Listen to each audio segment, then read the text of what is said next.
Faites l'appel, s'il vous plaît, Monsieur le greffier. Monsieur le connétable de Saint-Hélier. Présent. Madame le connétable de Saint-Laurent. Présente. Monsieur le connétable de Saint-Bernard. Présent. Monsieur le connétable de Trinité. Présent. Monsieur le connétable de Saint-Pierre. Présent. Madame le connétable de Saint-Martin. Présente. Monsieur le connétable de Saint-Jean. Présent. Monsieur le connétable de Saint-Clément. Présent. Monsieur le connétable de Clouville. Présent. Monsieur le connétable de Saint-Ouen. Présent. Monsieur le connétable de Sainte-Marie. Présent. Monsieur le connétable de Saint-Sauveur. Présent. Monsieur le député Southern. Madame le député Labby. Présente. Monsieur le député Tadier. Monsieur le député Luce. Présent. Madame le député Dublé. Monsieur le député Morel. Présent. Madame le député Lehegara. Présente. Monsieur le député Ayer. Présent. Monsieur le député Ward. Présent. Madame le député Howe. Présente. Madame le député Gardner. Présente. Monsieur le député Gauls. Présent. Monsieur le député Farnham. Madame le député Moore. Monsieur le député Nezek. Présent. Monsieur le député Balash. Présent. Monsieur le député Coles. Présent. Madame le député Poré. Monsieur le député Ward. Présent. Madame le député Miles. Présente. Madame le député Scott. Présente. Monsieur le député Renard. Présent. Madame le député Curtis. Présente. Madame le député Feltham. Présente. Madame le député Binet. Présente. Madame le député Jeune. Présente. Madame le député Miller. Présente. Madame le député Howe. Présente. Monsieur le député Binet. Présent. Monsieur le député Ferry. Présent. Madame le député Kovac. Monsieur le député Curtis. Présent. Madame le député Ward. Présente. Madame le député Wilson. Présente. Madame le député Stevenson. Présente. Monsieur le député Andrews. Présent. Monsieur le greffier.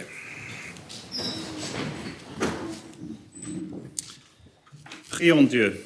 Notre aide soit au nom de Dieu qui a fait les cieux et la terre. Amen. Seigneur Dieu, Père éternel et tout-puissant, qui a établi les gouvernements, les puissances de la terre pour le règlement et pour la conduite du peuple, et qui nous a commandé d'avoir toujours pour but la gloire de ton saint nom. Nous te prions qu'il te plaise de donner à cette assemblée le don de conseil et de prudence, d'unir les cœurs et les affections de tous ceux qui le composent et de les conduire tellement toi-même par ton Saint-Esprit que toute leur délibération est accompagnée de ta bénédiction, réussisse au bien et au soulagement du peuple qui t'a plu de commettre à leurs soins. Car nous t'en prions au nom et par les mérites de ton Fils bien-aimé Jésus-Christ, notre Seigneur, qui nous a enseigné de t'invoquer en disant « Notre Père, qui es aux cieux, ton nom soit sanctifié, ton règne vienne, ta volonté soit faite dans la terre comme au ciel.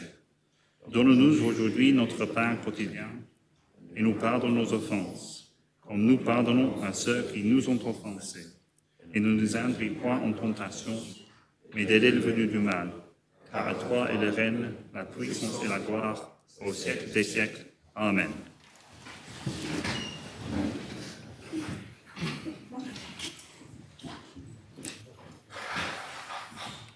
Monsieur le député Southern. Défaut. Monsieur le député Tadier. Présent. Madame le député Dublé. Présente. Monsieur le député Farnham. So Deputy Farnham has a medical appointment first thing. I wonder if you may be excused. Members content to mark the Chief Minister excusé. Excusé. Madame le député Moore. Malade. Vous jurez que Madame le député Moore est tellement indisposée qu'elle ne peut pas exister aux États sans exposer sa santé. Malade.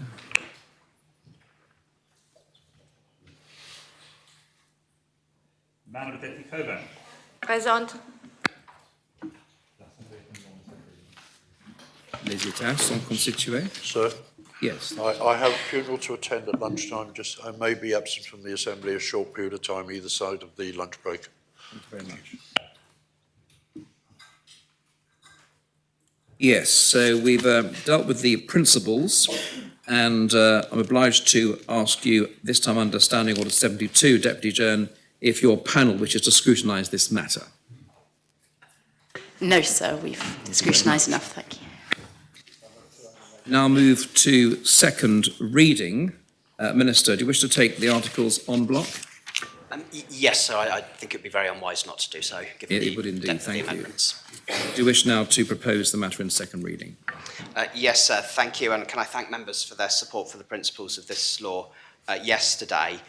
In proposing the articles en bloc, I wanted to offer members an explanation as to why this is the best course of action. The articles of the law are all intertwined, and not many parts of them can stand alone and still maintain the coherence of the overall law if a piecemeal approach is taken. If one slip is made, even accidentally, we could inadvertently end up with articles that do not align with one another and cannot work, because some will make references to things that are now missed out from other articles that have either been changed or missed. And so we couldn't have a functioning law if we accidentally end up in that position. And on top of that, sir, if I proposed them in separate parts, it would also make it impossible to deal with the multiple amendments that there are, which themselves cover lots of articles, not necessarily in sequential order either. And proposing the articles as amended by the amendments that I'm supportive of would then have made it impossible for the Assembly to debate the amendments that I'm not supporting. So in the interest of fairness, every one of them has to be debated and voted on, including the ones that hopefully will carry consensus. I should state now that depending on how the next few hours go, there is a very real chance that we end up with articles that are stitched together from scraps, lurching without purpose. And I would call that a Frankenstein law if we got there. And I apologise to members in advance if they get weary of me repeating that metaphor throughout the debate, but I do think it's apt, and I'll try to be specific about when we get there, what the chances are there. But so I'm pretty sure I probably speak for all members when I express my deep gratefulness to the GREF team for their work in putting together a running order on this. Following that carefully will give us the best chance of making it through this thing in one piece and proceeding in an orderly way and avoiding any potential opportunity to create that Frankenstein law. And can I also, sir, thank my team who have done incredible work in the last few weeks, making sure that we get comments on responses out to all of this, to hopefully inform members as best as possible as to what the practical effects of each amendment are and what they would lead to. And so, sir, I propose the articles. Thank you. Are the articles seconded? Yes, sir. The first, Deputy Curtis. So may I raise the defo on Deputy Southern? Members content to raise the defo on Deputy Southern? Defo is raised. We now move on to the first amendment lodged by Deputy Balash. And if members are content, I will not invite the greffier to read the amendments as they are 3 pages in length. So I invite Deputy Balash to propose the first amendment.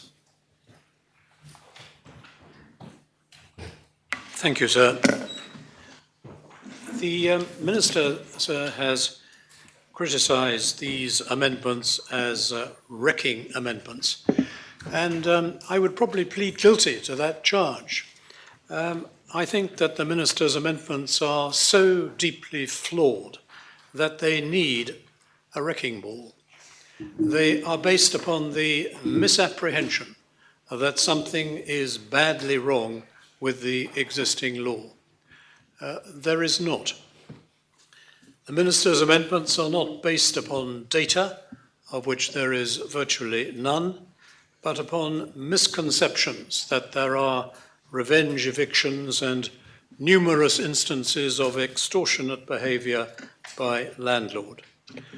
But the existing law can take care of such behaviour to the extent that it exists.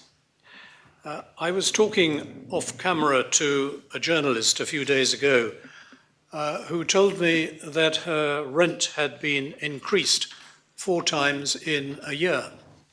I expressed astonishment and asked her what her tenancy agreement said about rent increases. I had no agreement, she said. That's a legal requirement. I replied. I didn't know that, was the answer. Something has gone badly wrong with our systems if an intelligent journalist can be so ignorant of fundamental legal requirements. And if an intelligent journalist can be ignorant, how much more so can many tenants? As the Landlords Association has consistently told the Minister, we need some simple written guidance telling tenants what their legal rights are. The Minister has consulted, but he has not heard. His proposals are a frontal attack upon the private rental sector when the sector most in need of attention is that where immigrant families and migrant labour live under licence. The Minister's amendments leave that untouched.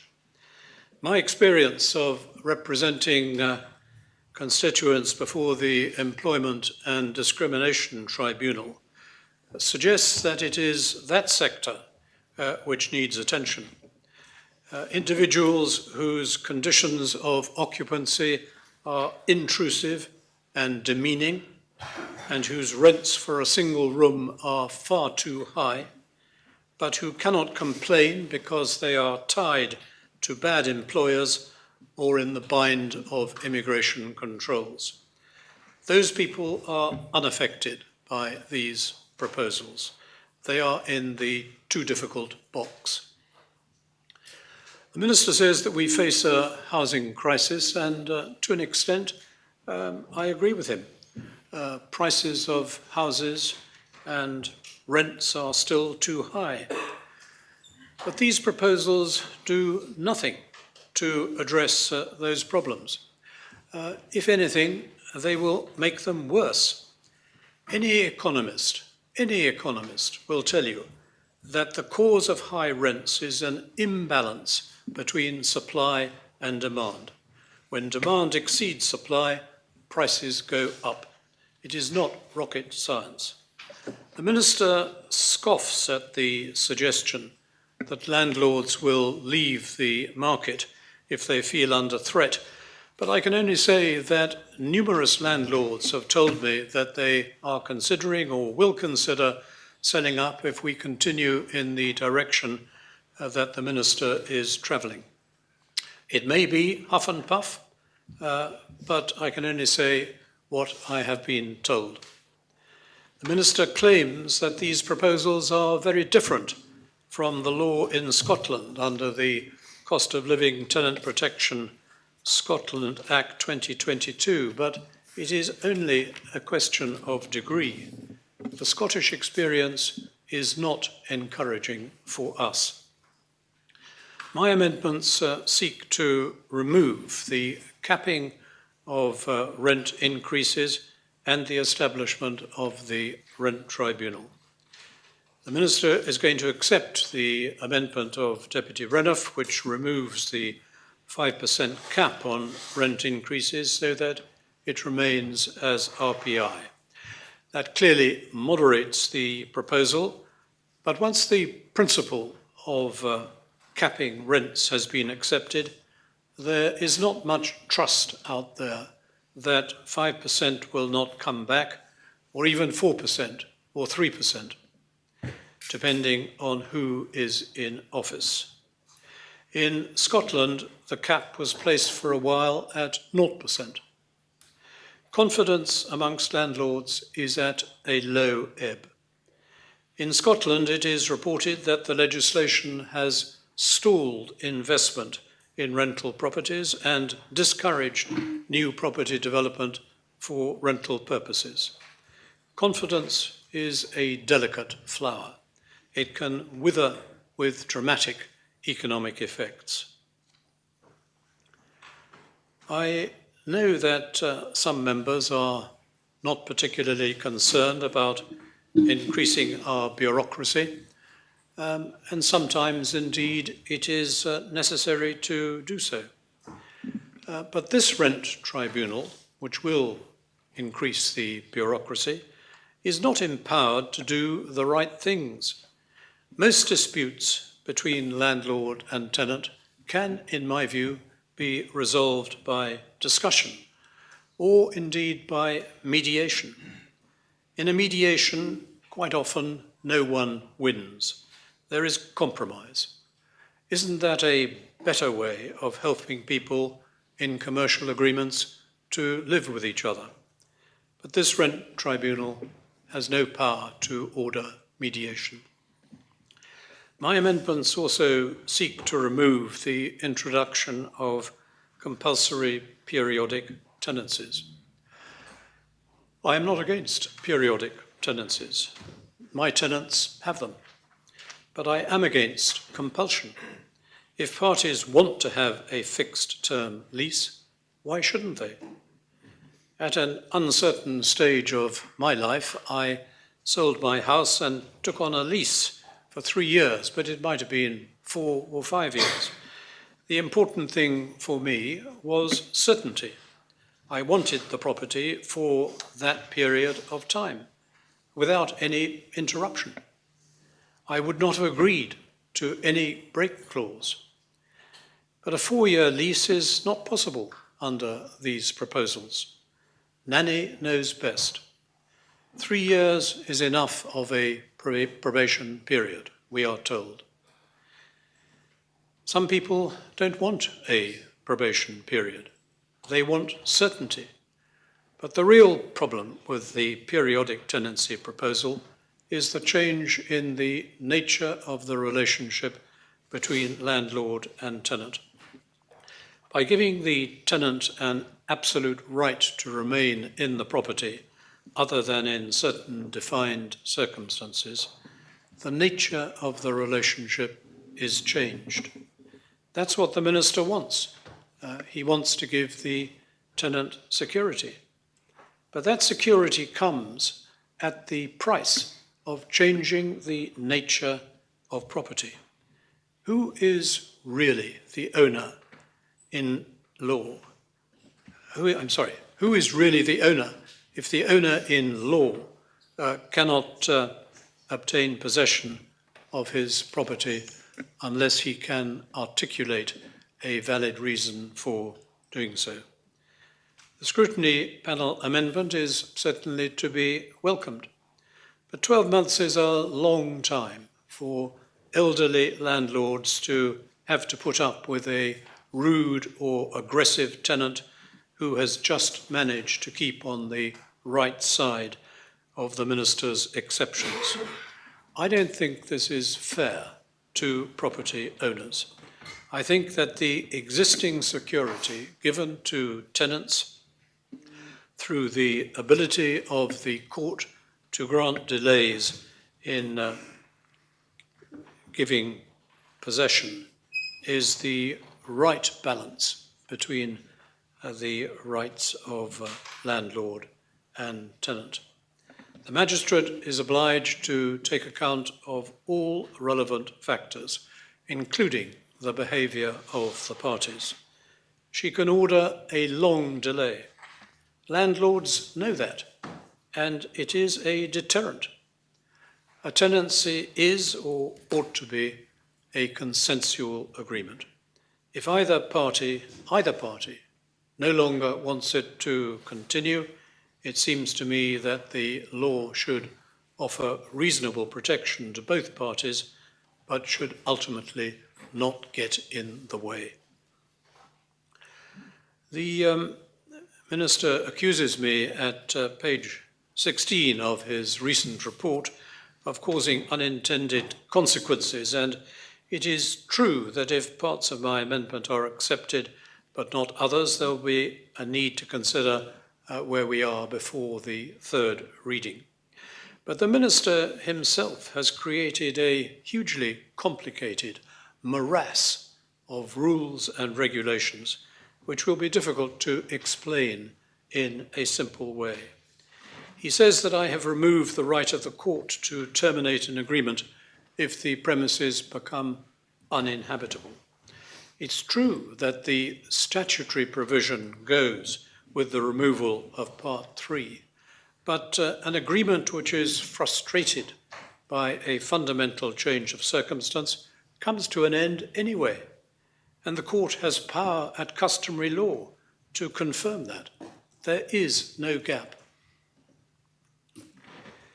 I come to civil penalties, and in my report I criticised the Minister for not explaining why he wanted to introduce this possibility. He has now given the explanation that minor offences can be dealt with more quickly in this way by prosecution. Prosecution offers judicial safeguards which civil penalties do not. This seems to me to be all part of the new regime which treats landlords as potential criminals. I don't generally approve of civil penalties regimes which give civil servants the power to impose fines in circumstances where either a prosecution should ensue or a simple warning would be appropriate. Worse, it can be used as a money-raising opportunity. Landlords will be told, you can pay a fine of £10,000 for this, or I will take you to court. And the landlord will probably pay up. This is not the way that relations between landlords and officials should be handled. If a civil penalty regime is to be introduced, it needs to be justified and explained in detail. It should not be tucked into the back pocket, to use one of Deputy Renouf's phrases, as something to be slipped in due course. Sir, I hope that members will accept all my amendments. The important part of the Minister's draft, which is left, is the ability to obtain rent information. This is something which should sensibly be done before any change to the law is drawn up. The Minister's proposals launch fundamental changes to the law in a fog of ignorance. They subtly change the nature of ownership in our island. They interfere with landlord-tenant relations in fundamental ways without any basis of evidence. Sir, I move the amendments. Thank you, Deputy. Is the amendment seconded? Yes, sir. Thank you. We now move on to Deputy Scott's amendment to the first amendment. And again, I don't invite the greffier to read the amendment, which is 4.5 pages in length. But I invite Deputy Scott to make her amendment. Deputy Scott. Thank you, sir. I thank Deputy Barash for doing so much of the heavy lifting for me in advance of this speech.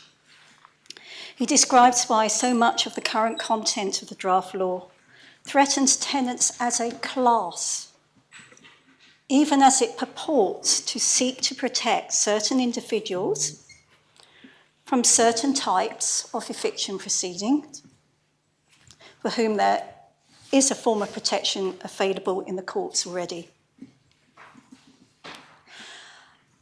Members have been provided with an economic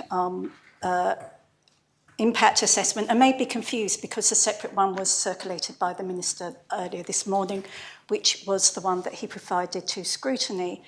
I will point out that one gives very narrow advice in relation to the best way of doing rent stabilisation measures generally, and the other looks specifically at this jurisdiction, at this housing market, looks at what's going on and provides and invites states members to look at the unforeseen consequences that can arise from this. It provides the options. What it doesn't do, of course, the economics unit doesn't want to be political, but what they are actually doing is saying This is the data. This is what we see in terms of how this law can be argued to support tenants. And this is what it's going to basically be doing for landlords. And that includes disincentivising them from continuing to hold property, and also disencouraging other people to invest in buy-to-lets that will affect the rental market. Because basically, if you're going to invest in property, you can get more money elsewhere at the moment, and it's a lot less hassle. That's how it is. Let's look at some facts. I'm going to look at some statistics that have been published quite recently. A downwards trend may already have started in response to this draft law. Statistics show a net reduction of 13 rental properties this year as a result of, well, I'm afraid the Minister may be shaking his head, but actually I can refer him to the actual, in fact I'll circulate it to members. I'll actually circulate the reference to the actual statistics that the economics unit actually referred me to when I actually asked the question. So a net reduction of 13 rental properties this year. Is this the start of a trend? Well, who's to say? I mean, and the Minister certainly seems to think he's got his crystal ball. But it reminds me of a time when I actually was looking at the tree protection provisions and actually suggesting how these might be improved. And I remember a policy officer saying to me, you've got to be careful here, because I know you don't want developers to chop down trees, but you start kind of working on this sort of stuff, and guess what? They'll chop them down before the law gets on the books. That's a risk. The other thing pointed out by the economic impact assessment, which members can look at. I know that the Minister didn't provide a copy to you directly, and that the Chief Minister did, but basically, if you look at it, it talks about these other options. What might happen to properties that if people basically decide not to let them out? And it talks about other options, letting them as Airbnb, which might sound great for the economic development area, but that's not really the Minister's area, and I don't remember seeing the Economic Minister getting totally enthused about this when voting on the principles. Keeping properties vacant. Anyway, my amendments to Deputy Balish's amendments are quite simple, and they're just thinking, okay, if, and as the Deputy says, this is the best way forward, is there any way of making it better? Can I actually think of that? How can I nevertheless better improve things for tenants? And I think there are certain clues in terms of his speech. But to describe the nature of my amendments, right, number one, provide for a limited situation in which a fixed term lease will become periodic. To give further scope for the Minister's existing powers in this area. I actually think we really need to look at those existing powers because they've not actually been exercised, not in the case of periodic leases. And I really think that that in itself merits a discussion. We've got a housing minister who's not actually used the power to increase the notice to be given in respect of periodic leases. And there is that power there, and I think that basically if you've got a situation where people almost like avoiding that, if they're almost like recharacterising what essentially are periodic leases by saying, oh, look, well, that's just a fixed term and I'm renewing it again and again, then that needs to be changed. There's a very limited circumstance in which that can happen. Ensure tenants are aware of courts' powers and their rights in these areas. Well, I hadn't expected that to be controversial. Rather than support the reinstatement of the Dwelling Houses Law with its version of a rent tribunal, my amendment inserts provisions enabling a rent tribunal to be established by regulations. The Deputy Balash has actually explained some of the problems with how the rent tribunal in this draft law has been constituted. In fact, the one under the Dwelling Houses Law actually envisages that you have to go to it before you have any rent increase improved, and I don't think that's ideal either. So what I've actually done is propose that provisions are put in that actually enable a rent tribunal to be introduced by reference to a threshold that actually does have benefits, and this allows further work to be done on creating a technical resource that can assist tenants, landlords, and the Petty Debt Court. And finally, my amendment provides for rent information provision to be brought by regulations approved by the States Assembly rather than by ministerial order, because I'm actually aware of some discussion about, don't we already have that mechanism? Shouldn't we be amending the controlled borrowing order, because that actually does have provisions saying that information can be given, and even if that's not good enough, maybe we should get rid of that, one in, just tidy things up there.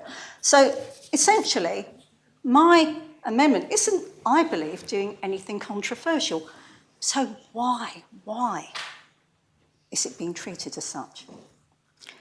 Now, the amendments that I have proposed have to be accepted en bloc or rejected en bloc. I drafted them in a relatively short time during a period of uncertainty. And I did not want to overly complicate this debate when the detail of this law is already leading members down rabbit holes. Talking about rabbit holes, I want to thank a commentator on Twitter for their feedback on my speeches. You go on so much and ramble off down loads of intellectual rabbit holes that you might know what you're on about, but no one else has a clue. So I accepted the feedback and said that in my defence, the devil is in the detail. Indeed, in an earlier speech, the minister has asked for detail. He also gleefully referred to the traps he said he had set for members. Where do the traps for members end? Sir, Deputy Balash's amendment is a brave amendment. I call the amendment brave for a reason highlighted by Deputy Ihia. Rejection of the minister's proposition could fuel a Reform Party election campaign based on a narrative that this States Assembly is full of greedy landlords who only vote in their self-interest in breach of the Code of Conduct. It could. I'm not saying the minister would promote that, but that's what Reform members might do. Or support the minister's proposals, and you fuel a Reform Party election campaign. The minister has done so much for tenants without mentioning the potential damage wreaked on them as a class. You may even be characterised as a covert member of the Reform Party. You may be under pressure to use that vote, your vote in one way or the other, to serve party political purposes. Oh, sir, the traps. I personally don't like tactics that seek to label people in black and white terms, but who's interested in detail? I just find it highly ironic that Deputy Balash is thinking about tenants as a class, while the minister is relentlessly pursuing a course of changing fundamental property rights on an unproven argument that this will protect an unspecified but small number of individuals. Somebody in the Reform Party headquarters might have used that line from the Italian Job. You only needed to blow the doors off. But then again, for some reason, the economic impact assessment was not sought from the government's economics unit by the minister at the time he formulated the proposals. So how was he to know the risks of playing with political dynamite? The truth is, somebody got there first when it came to considering the protection of individual tenants and the need to protect tenants as a class. We don't know who to thank for that, and to what extent a government economist thought through the details, but the current law could fuel a different narrative. The current law, something along the lines of the Monty Python sketch, What Did the Romans Do for Us? Oh, its simplicity maximised rental property supply and protected long-standing property rights while providing protections for tenants in difficult circumstances. Oh, really? How does it do that then? But does that suit the Minister's narrative? If Deputy Balash's amendment essentially restores the status quo, the question to be asked is what is wrong with the status quo? And that is the basis from where my amendment starts. As I said, you can call it zero budgeting in legislative terms. The extent to which the Minister gave serious thought to options in his decision-making is evidenced by his own narrative and what he has said, or not disclosed. For example, there has been very little discussion about the Minister's current powers to extend the notice period required to be given on periodic tenancies. It's already in there, in Article 6 of the existing law. Sorry, that's a detail. Currently, the statutory period of notice is 3 months, but this can be changed by the Minister issuing orders prescribing a different notice period, provided it's not less than 1 month. The Minister was aware of this at the time I met with him to discuss my amendment and why I felt the need to bring it. So he could have protected periodic tenancies that week, within a week of assuming office. He does not need that amendment of scrutiny creating a period of notice of 1 year for periodic tenancies. He could have done that by ministerial order already. And it seems the panel, in bringing that amendment to create a period of notice of 1 year for all periodic tenancies, was on the basis of one size fits all. Well, actually, it doesn't. But there's another magical detail regarding the power the Minister has never used. The periods he prescribes can be different for different classes of cases. I can see the Chair of Scrutiny looking at Article 6, if you look at the very last subsection. The periods he describes can be different for different classes of cases. In other words, he can prescribe different periods of notice according to the length of occupation by a tenant of a rented premises. So that table with all those kind of like different notice periods could have actually been produced a lot earlier. I did question the Minister, asking him why had he not already exercised these powers? What was the reason for the delay if he wanted to protect periodic tenants as quickly as possible? And at that point, it was clear we disagreed on the interpretation of the provision. So I questioned the Minister and asked if he had sought legal advice. Hold on. A Minister has powers at his disposal and has not sought legal advice regarding their use? How long would it take to ask for legal advice rather than draft a law in the absence of seeking it?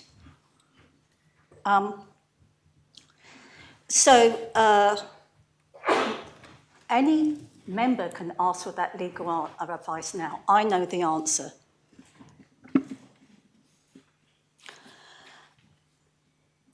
By the way, I've sought legal advice twice on this point now, and it still confirms my interpretation. Let's have a closer look at the Minister's narrative when it comes to these amendments. Rent control. I'm sorry, there was something in the comments about this. I'm not taking away a rent tribunal. I'm allowing for one to be introduced in a more sensible form, dare I say, that the States Assembly, or let's just say one that accommodates the tenants as a class better, in the form that the States Assembly can approve separately. You know, do some work. The regulations can be presented at the same time as the draft law, you know, when the Appointed Day Act. So where is the harm in that? In fact, think there's something in this rent tribunal. I know Deputy Balash might not agree with me insofar as it could be, that could have value as a resource to assist the petty debt courts and tenants in determining whether a rent is extortionate or not. And I do think tenants should be protected. As I've said, you cannot stop the general increase of rent prices because of factors outside our control. But yes, extortionate rents, it could help. And there are some comments on the definition of RPI in my regulation. Well, again, it seems to ignore the fact that this is one example of a threshold that can be used and that can be changed by regulations as a result of my amendment. Coming on to the fixed term leases. Now, I know that Deputy Balash has gone through why they provide greater security of tenure for tenants. And he's also gone through how the courts can intervene where there are problems with that. Scrutiny's report said there is insufficient evidence to show that making periodic tenancies the norm will provide tenants with greater security of tenure compared to the current system. Nonetheless, it is reasonable to assume that the move to periodic tenancies might provide greater security of tenure for some tenants. Who? So which fixed-term contracts provide less security than periodic tenancies? So I had to do a guess at this. And I thought, well, I guess it must be the fixed-term leases granted for a period that is less than the notice that can be given for periodic tenancies under Article 6 of the current law. That currently is only 3 months, by the way, but it can be changed by ministerial order under the law as it stands, but it hasn't been. If anyone cares to read the objections in the Minister's comments on retaining the amendments to Article 9, yes, okay, that's not tidy. Deputy Balash has explained that this isn't a really fundamental issue. But I still remain thinking about that poor child who's gone from place to place. That poor child whose parents did not know their rights. That poor child whose parents could have had a longer notice period under the periodic tenancy. So the narrative about my part of the amendment that seeks to educate tenants on the current protections available to them by requiring leases to contain information in a form provided by the Minister. What's offensive about that? The comments he published 2 days ago on that beggars belief. I'm going to quote these. An unintended consequence of notifying tenants of their rights in this way may be to encourage them to breach their contracts, e.g. not give vacant possession, withhold rent payments, etc. This could end up backfiring on tenants themselves and cause an influx of cases to the Petty Debts Court. This is a provision that actually suggests that leases incorporate information provided by the Minister himself. I guess he just doesn't have confidence in himself, and I'm really sorry about that. This is the Minister of Housing arguing against tenants being informed of their rights in language provided by him. Now, I don't want to carry on with dealing with these kind of specious things in the detail, or what the Minister might describe as traps. I promise you at least I'm not setting any traps here, because I didn't bring this amendment to grandstand or create false narratives. I brought it to protect my constituents from false traps and misinformation and lack of information and lack of action on Article 6. If anyone wishes to suggest otherwise, I'm going to rebut that suggestion, because this Assembly should feel a place of safe and respectful debate. I will be happy to answer any questions on content and to rebut any further misinformation in my closing speech, and I look forward to responding to members' contributions. Thank you, Deputy. Is the amendment seconded? Yes, sir. Thank you. Deputy Gardner. Sir, I would like to ask first point of clarification and after speech, if possible. First of all, I would like to ask Deputy Scott to clarify one more time the economic impact report that we received this morning in our inbox was written by economic advisors for the government, worked for the government. If Deputy can clarify it now before I will speak. It's point clarification of the Deputy speech, if possible. Yes, all right. Can you clarify that? Do you want to clarify that? Yes, of course, sir. The economic impact assessment was prepared by the economics unit after I basically canvassed for that following the debate of the principles that Deputy Gardner, in which Deputy Gardner's proposition was accepted to defer it because she felt that further information was needed for members. So with the aim to get that information so that we could all be better informed, the Chief Minister asked the Minister for Housing's Policy Office to seek that economic impact assessment, and that is what members were provided with this morning. Thank you. It's helpful, and actually I'll adjust my speech because I pressed to print my speech more or less at the same time that we received this economic advice. So I didn't speak yesterday, and I'll not planning to speak during the debate. I would listen. This is why it was important for me to stand up and to do a very short speech explaining my rationale for today.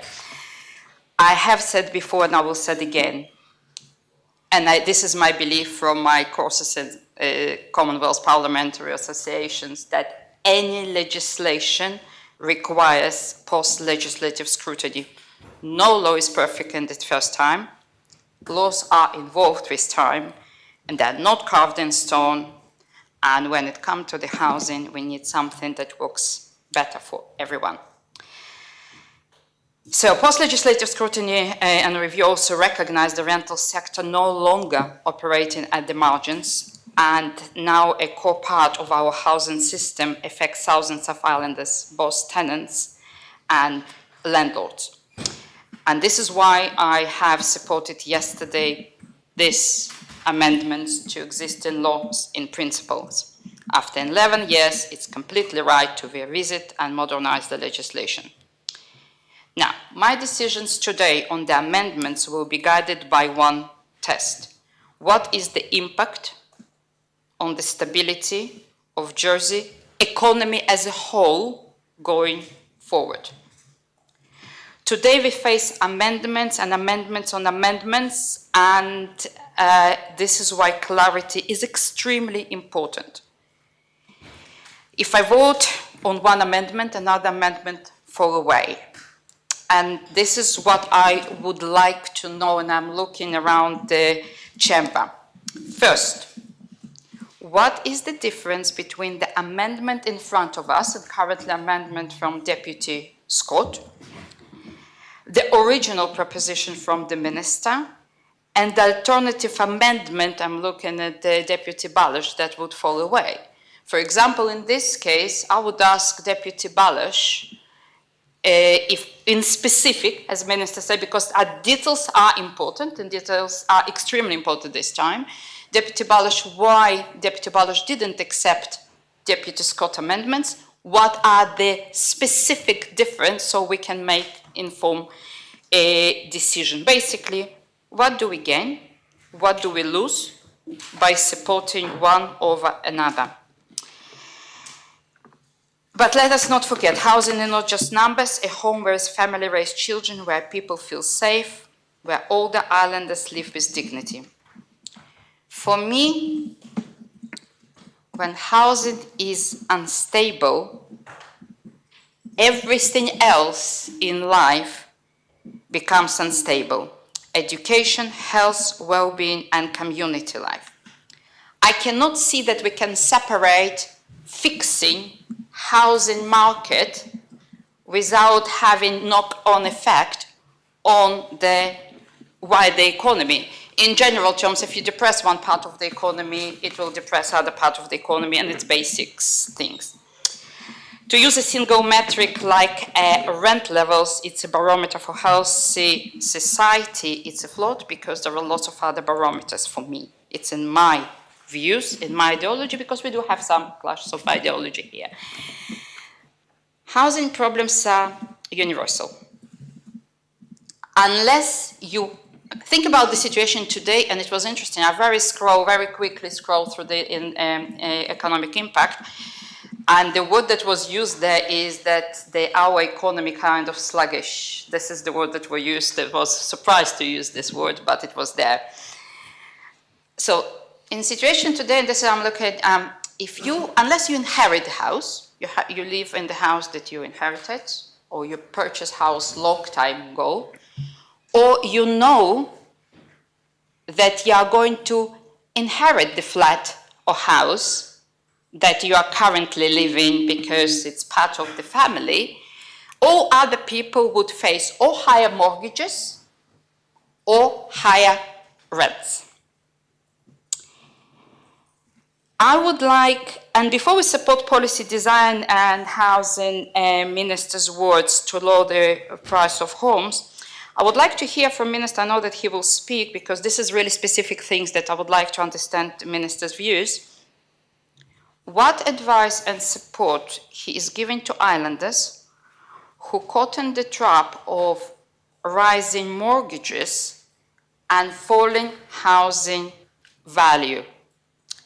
There are young families, also through our 10 million support, that purchase houses for the last year, and some young families, also, not just young families, islanders purchases houses over the last 3 years, paying high mortgages and now watching their homes lose value. What does Minister will say to people at risk of negative equity with mortgages they can no longer afford? That is a real concern for the family, it's real, and it cannot be separated from the wider economy. We also should remember that some islanders hold rental property as part of their pension provision. Last night, after listening to several speeches, I just did simple calculation. We don't need to be economists. Currently, if you rent out a house that approximately costs on the market 650,000, and if you sell this house and it's kind of low, the income put on very conservative, the bank interest rates, it's the lowest one you can have high, it's 3.4. Actually, you're getting slightly more income without being called greedy landlord, without having expenses coming out, it's actually really, really poor investment, and it is a consideration. Do I need a headache? Basically, do landlords really need a headache or just easy to sell? And you're right, it's absolutely right. Somebody will purchase, as Deputy Tadia said, the house will go to the market, but how it will affect the market as well. Without capital appreciation, rental property becomes an unattractive and unsustainable investment.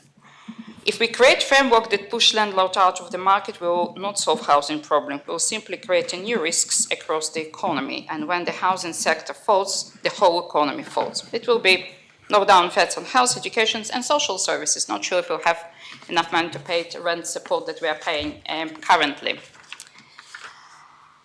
This is why I weigh each amendment, not just on intent, but on practical effect, economic impact, and clarity that I would ask really from the proposers of the amendments, make informed choices to be very specific about the effect and actual impact.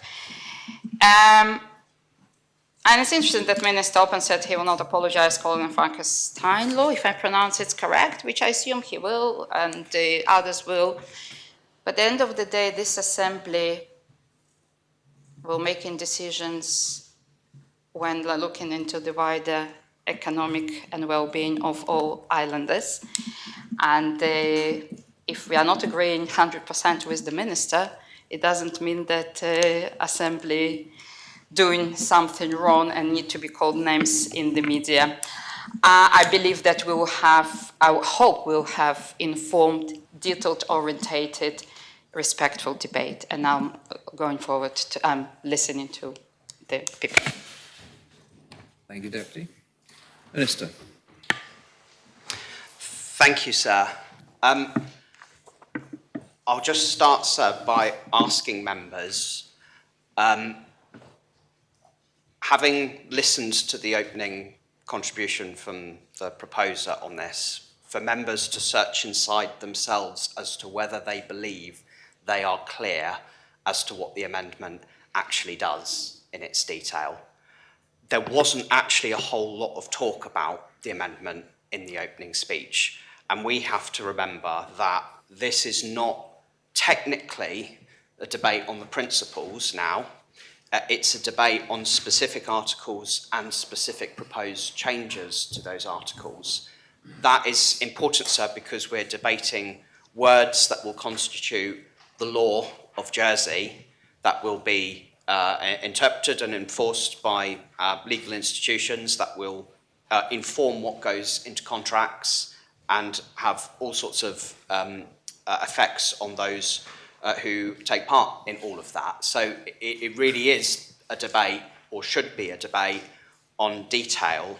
And I would ask members, when deciding how to vote on this, to think and search inside their hearts as to whether they're clear, having heard the case that was made for this amendment, as to what it actually does.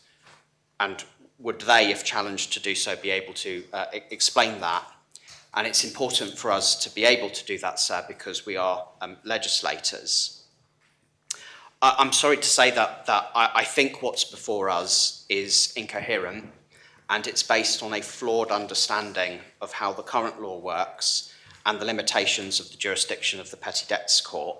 And in the dialogue that I had with Deputy Scott in the run-up to her producing this amendment, I did my best to try to explain that to her, and it was to no avail. So I said that this was technically a debate on the articles, but in reality, it's a re-debate on the principles of the law, because if this amendment is accepted, nothing will change. The status quo is pretty much perfectly preserved. None of the loopholes in the current law that we're seeking to address will be closed, and nothing changes in the framework to counter injustice. What we would end up with ultimately will be the exact same framework as the 2011 residential tenancy law. And so I would say to members, if it's your intention to maintain the same framework as the 2011 residential tenancy law, then we should maintain the 2011 residential tenancy law. Seeking to convert new words that deliver change into new words that deliver no change is no substitute for just sticking to the old words that we already have, because at least the 2011 law is tried and tested. An amended residential tenancy law that seeks to achieve nothing new that the 2011 law already does, but in new language that has not been tried and tested, not been subject to a scrutiny review, I would contend is an irresponsible thing for us to do as legislators. And I think if adopted, it would put us in a seriously awkward position when it comes to the final debate on the articles of this law. If members are in favour of maintaining the status quo, then the solution is to vote for the status quo by voting against this law entirely, not by adopting amendments that leave us with that Frankenstein law.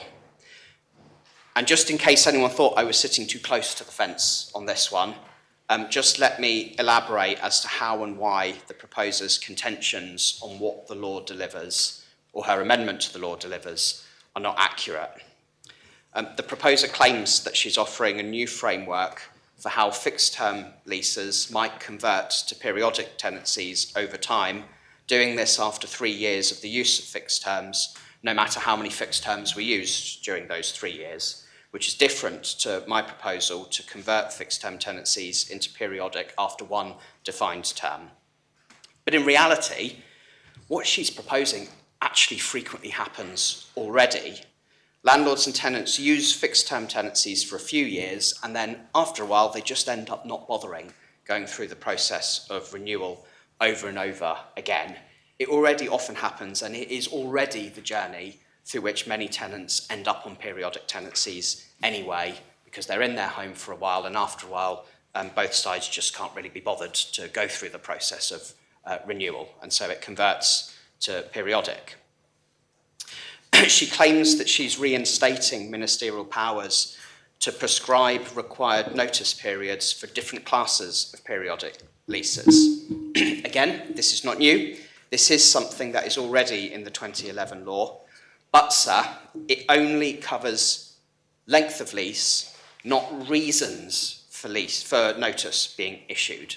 That is why I haven't used the powers under the current residential tenancy law to change notice periods for periodic tenancies, because 3 months' notice of a revenge eviction versus 4 months' notice or 5 month notice is no protection and does not close that loophole. The only way to close it, sir, is to do so based on the grounds for issuing notice, and I do not have that power under the current law. So her amendment maintains those powers exactly as they are and does not put the minister in a decent position to be able to provide extra protection. And if I tried to do so, I would be doing it at the expense of good landlords, because I'd have to apply that same notice period to those instances, and I don't want to do that because that's disproportionate and unfair on those good landlords. She claims that she reinstates the jurisdiction of the Petty Debts Court in matters of rent control and eviction. Well, nothing in the draft amendment law was actually taking away their powers on eviction, so that part of the claim doesn't really make sense. And this is the key one, sir. The Petty Debts Court do not want the powers on rent control. And in practice, sir, they wouldn't have those powers anyway, because no tenant in their right mind would appeal to the Petty Debts Court for a ruling on rent, because they know they will just be served. I've just got your lights on. Do you want to ask the Minister to give way, or? I prefer if she waited till the end of my remarks, if that's okay, sir. Right, I think you're...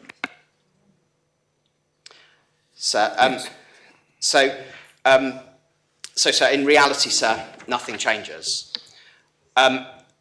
Sir, the law that is proposed takes proportionate action that closes loopholes, provides extra protection for tenants when they may be at risk of being subjected to unfair, so the deputy's thrown me off, as you can tell, sir, provides proportionate action to provide protection for decent tenants when they've done nothing wrong, without doing that at the expense of decent landlords who are not trying to do anything wrong. And, sir, going back to the contentions that I think that the deputy was making in her amendment, sir, she took a real exception to me opposing her amendments, where she seeks to make it better known for tenants what rights they have under the current law. Also, as I said yesterday, it is already the case that the Housing Minister maintains a record and advice on what rights tenants already have under the current law on the government website. That's something that wasn't the case a few years ago, but was done at my initiative. But, sir, it doesn't then help us overcome the issue, and I think I'll have more to say on this when we get back to Deputy Balash's amendment on this, which is that you can give tenants as much information and education as you like as to how the current law works, but if you're doing so honestly, you will have to tell those tenants and educate them as to what the loopholes are or what the gaps are in that. So, telling a tenant, you are entitled to go to the Environmental Health Department to complain about your property not being maintained to minimum standards. You are entitled to go to regulation to complain about the fact you think your deposit hasn't been protected. You are entitled to challenge a landlord who is trying to impose a rent increase on you that is either not lawful or not in accordance with the contracts that you've signed. You're obviously entitled to do all of those things, and you're entitled, in some of those instances, to have that argued out at the Petty Debts Court. But it will always remain the case under the current law and under the amendment that Deputy Scott and Deputy Balash are proposing, that if you attempt to do any of those things, the landlord has a complete right to either refuse you a renewal of your tenancy when it comes up, or if you're on a periodic tenancy, to issue you an Article 6 notice there and then, and there is no legal right to have that notice overturned because of the reason that it was issued. So that means that those rights to minimum health and safety standards, to a deposit being protected, to attempt to negotiate your position when it comes to rent increases, are essentially rights in theory only, because when it comes to it, a bad landlord has an ace up their sleeve that they can pull at any time and say to that tenant, one way or another, you will be out of that home as a consequence of that. And ultimately, there's nothing you can do about it. You can attempt to fight it out in the petty debts court, but the best you'll get is a little bit of time. You won't get it overturned. You won't get a ruling that says, no, we're overturning this notice, or no, the landlord has to offer you a renewal. There is no ability to do that. And no amount of education or information given to tenants on their rights in the tenancy law will change that. The only thing that will change that, sir, is to change Article 6 of the law to say, when you're issuing notice, these are the grounds for which you will do it.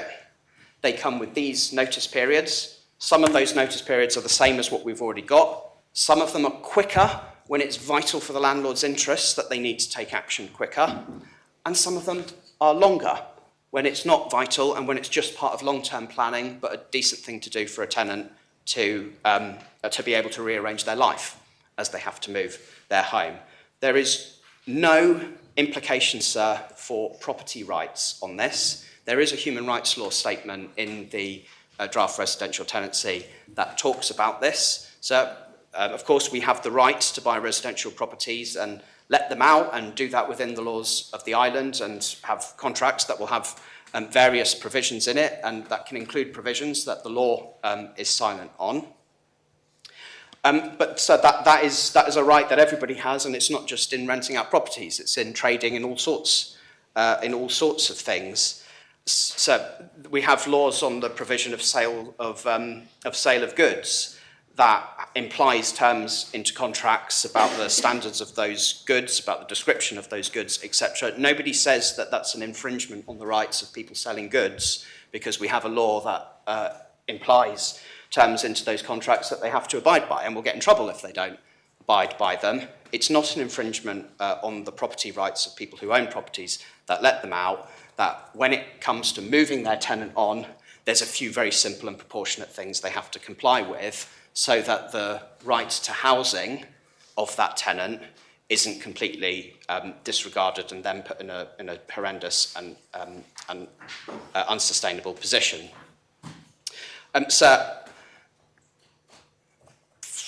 Moving on from the detail of what Deputy Scott's amendment proposes, which was difficult to decipher in her opening speech on this, she does talk about her intentions for the law, one of which is to simplify it. I would be surprised if there were many members in the Assembly feeling that they found that this whole thing was simple.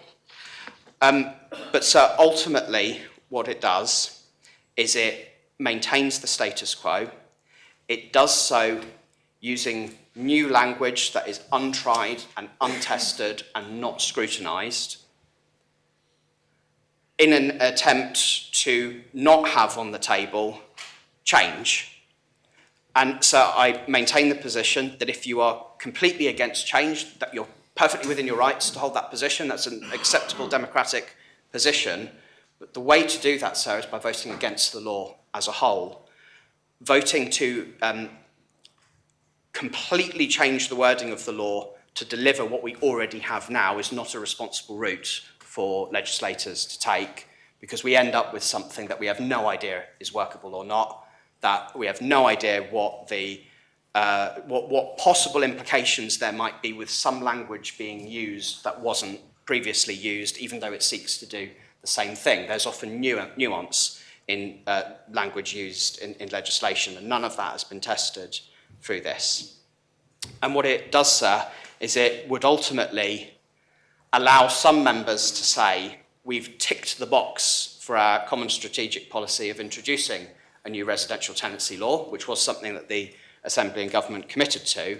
But in reality, that new law would do nothing apart from potentially cause great confusion and uncertainty in how that is delivered. So, sir, I would ask members to oppose this law. It will cause us oppose this amendment to the law, because it will cause us great difficulties when we get to the articles. Thank you, sir. Thank you, Minister. Deputy Scott, your point of clarification to raise? It's simply at certain points the Minister seemed to be speaking to the Sixth Amendment that I withdrew, because it was suggesting things like I was restating Article 6, which Deputy Balash's amendment would be doing. So it was just that, sir. I just thought he was looking at the wrong amendment. Deputy Balash. So, as I understand Deputy Scott's amendment, she intends to lay the foundation for a rather different kind of rent tribunal with rather wider powers than currently proposed. And this tribunal would be established by regulations rather than by law. I have some sympathy for Deputy Scott's proposal, because there may be, I emphasise, a case for such a tribunal which might be given power to refer landlord-tenant disputes to mediation. And the reason for that is that in an earlier life I encouraged the then magistrate to introduce a reference to mediation of all claims coming before the Petty Debts Court. And it has been very successful. The last time I asked, 80 to 90% of small claims in the Petty Debts Court were resolved by mediation. But I'm not going to support the amendment for some of the reasons actually given by the Minister, but mainly because these issues have not been considered or agreed. There are too many unresolved questions which we need, sir, to start again without some of the preconceptions that the Minister has, and to build up a case for changes to the law on the basis of data or facts and an understanding, importantly, of the economic consequences for the island. Thank you, Deputy. Deputy Jones. Thank you, sir. And actually, many speakers have raised similar things that I will want to say, but obviously as chair of the panel, we extensively reviewed the amendment law in detail, and our scrutiny has both been rigorous and evidence-led, and as an outcome of my speech yesterday, the panel supported in principle the aims the Minister is trying to achieve with the draft amendment law. Therefore, even after hearing Deputy Scott's contribution, I'm still at a loss as to how her amendments will improve the 2011 law that we currently have. Therefore, I have a few questions for Deputy Scott, and I want to be clear, I'm asking these questions as chair of the scrutiny panel, who has spent many hours on this law and not based on any political point scoring, which the Deputy seemed to state in her speech. Because this is a complicated piece of legislation, as I mentioned yesterday, and it needs thoughtful consideration before I feel comfortable to vote on. So why does the Deputy propose a rent tribunal if there will be no rent stabilisation measures? What would its powers be, and what would it focus on? It's unclear on her intent, and Deputy Balash raised that same point, I feel, by saying what he believes the rent tribunal should be, but what does the Deputy feel that the rent tribunal should focus on? Could the Deputy explain her proposal on contracts? It's still unclear on several areas, because the panel found that fixed-term rollovers is already happening in the current law. So what is the change she does propose here? And her point about the Minister being able to change notice periods, the Minister touched on this earlier, but from a scrutiny perspective, for us, we feel that we saw this as the change that the Minister could do under order is a one-size-fits-all. It could only be a change to the date, to the amount. And therefore, that is just the argument that the Deputy herself said against the scrutiny zone amendment of saying 12 months, no reason notice. But of course, our amendment is part of a wider list that is under the new article proposed by the Minister, Article 6F. And she herself said that she was not supporting that because of it being a one-size-fits-all. So, of course, asking the Minister to use his ministerial orders to change the length of time for a notice period under periodic tenancy contracts within the current law is a one-size-fits-all. And, of course, that goes... that doesn't seem to fit in her argument. She also referred to scrutiny's finding that, yes, we found little evidence to change the focus under the amendments that goes from fixed term to periodic. But we did say after that, so the sentence was then missed out, was, but with the balance with the introduction of reasons, giving reasons, that is listed under Article 6F. That is the change, that is the difference that we need to be looking at. It's not about changing to periodic contracts as it is now in the law, but it's about the change that does create further security for tenants, and something that we found was that related to that list of reasons to given, and that has a different timings around giving notice, so from 7 days to 6 months, and of course with scrutiny's amendment it would also be with a year. That is the change, so I just wanted to point that out, that it was only half given. I'm a bit confused about where the economic impact assessments come from. If the Deputy could elaborate a bit more, it was unclear in her description of that in answering Deputy Garner who commissioned it, what was the terms of reference, why did we only get it today, why it was not sent to scrutiny earlier, so we were able to put that in into our own findings and into our own evidence gathering. Could the Deputy maybe explain a bit more that with her proposal, her discussions with the Petty Debt Court? We, as scrutiny, reached out to the Petty Debt Court and in fact, the ecosystem of the rental market to ask them all about the amendments that the Minister's put forward. So we feel that we have covered all elements of the kind of the rental market system and all the organisations within it, and it would be good to hear whether the Deputy has actually talked to the Petty Debt Court and if what the outcome of their response was to that, because as scrutiny we used those inputs as part of our recommendations that are part of our amendments, and we feel that basis that shows that there is strength in those, and so I'd like to hear if she also did that. And finally, why does the Deputy feel that providing information to tenants or more that she's proposing should be part of the law? What is missing currently in the current law compared to that, and why should it be part of a primary law in regards to the information? Thank you. Thank you, Deputy. Does any other member speak on this amendment, the amendment? I call upon Deputy Scott to reply. Deputy Scott.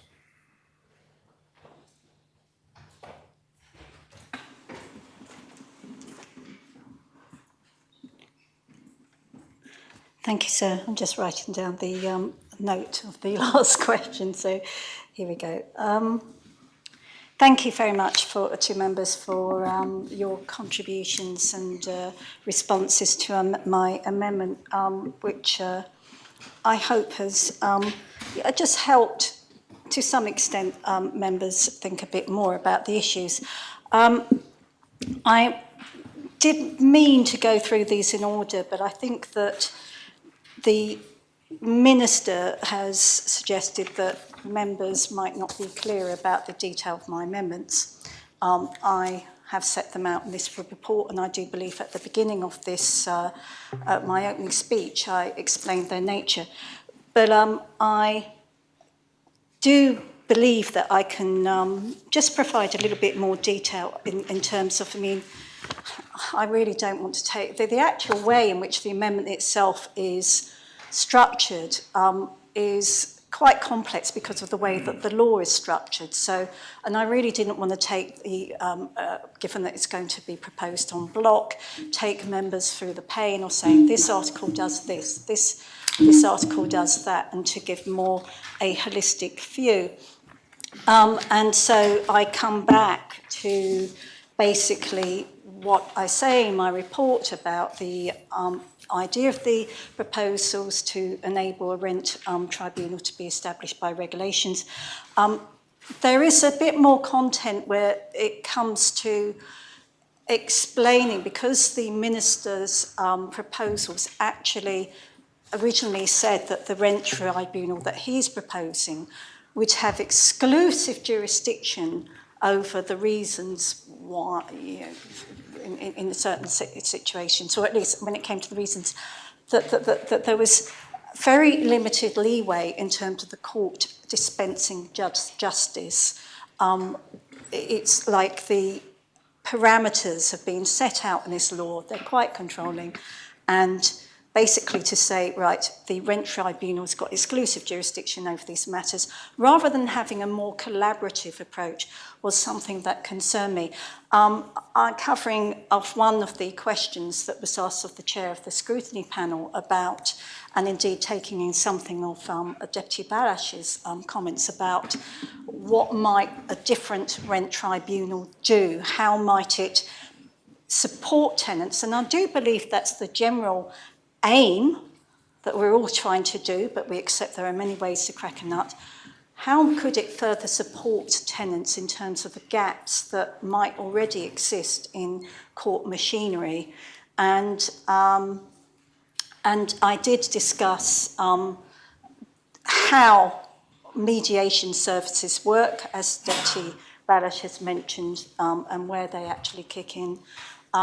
I indeed discussed with the draftsman the possibility of having a rent tribunal act more as mediator, and basically, let's just say it would have been a bit more complicated because it means a completely different framework. And I think at the best, there is this general aim to allow a bit more flexibility, to give an idea of members what might have been possible instead, whilst actually highlighting some of the issues that have already been discussed. I'll come back to some other details in a minute. But basically, I think that this whole debate reminds me of a time when I was a child and bought a postcard of a French painting, and it was of an apple, and underneath it said "Ceci n'est pas une pomme." And that was a bit kind of confusing to me as a child, because I said to my dad, well, how can this painting say it's not an apple when it's clearly of an apple? And he explained to me that, well, this was the whole basis of the Impressionist movement, that it was a representation of apple. So much of this comes down to how we represent what we are doing, how we respond, and how it's represented generally. And indeed, taking up the metaphor of apples, what are we harvesting as a result when it comes to our own constituents? There was a narrative I heard on the radio today. The minister was suggesting that the current law is the worst of both worlds. And what you're hearing also is a different narrative, where in fact these amendments are the worst of both worlds, because they actually make things worse for tenants in a different way. They make things worse for landlords in another way. And is that in accordance with the common strategic proposal? There was this mention of the compromise that the minister had kind of come up with of removing the 5% cap. Although was there ever a compromise? Because I believe that the whole calculation of that was on the basis that the RPI at the time, the economists were actually saying we don't expect that to exceed 5%. So essentially we were talking about RPI anyway. But of course, with that problem that it could actually be inflationary.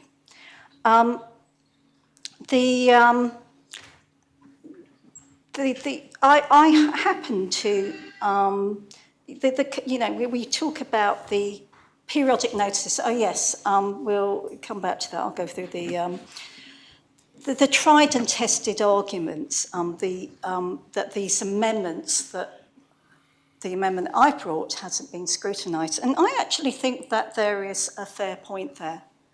In an ideal world, it would be scrutinised. In an ideal world, this law would have been constructed very differently. The problem statement would have been clear from the outset.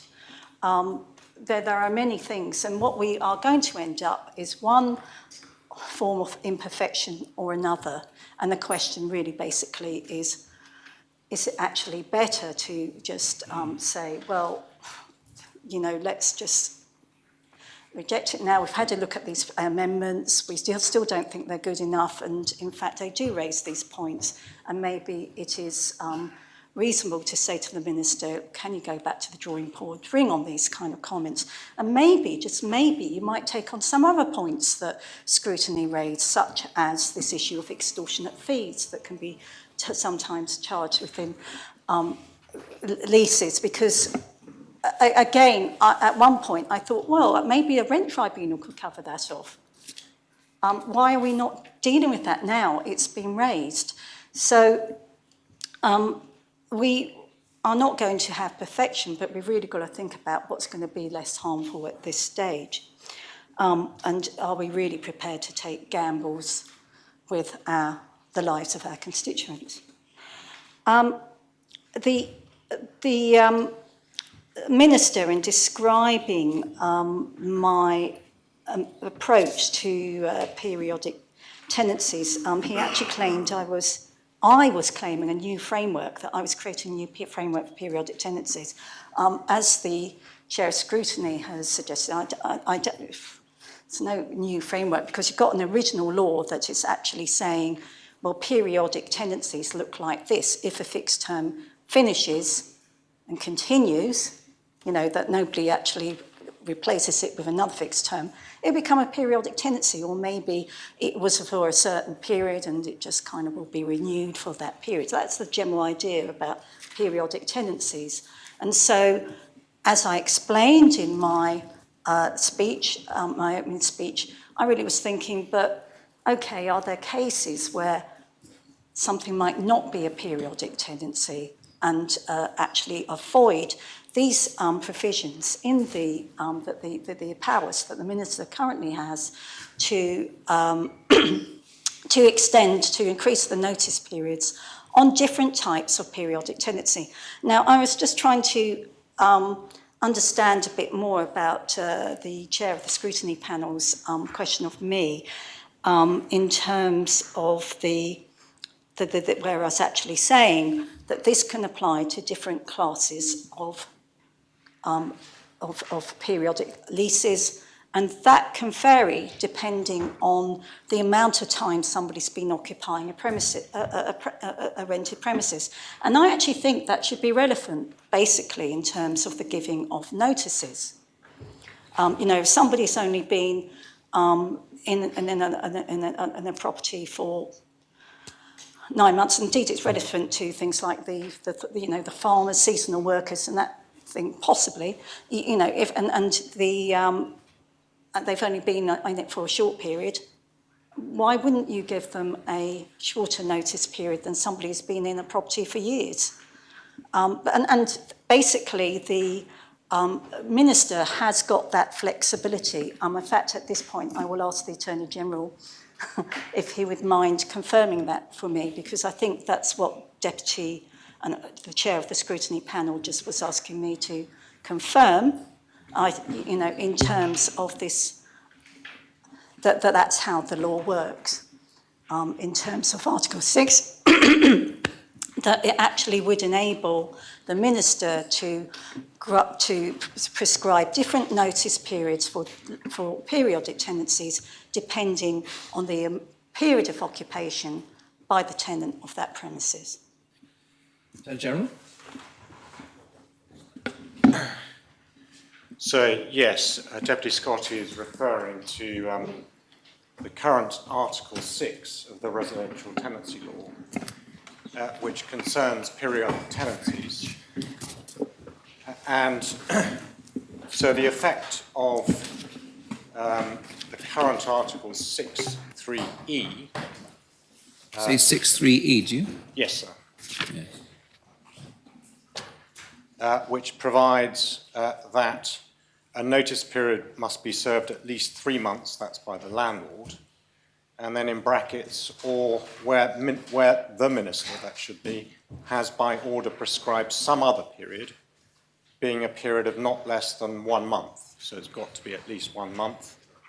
That other period instead, before it is to take effect.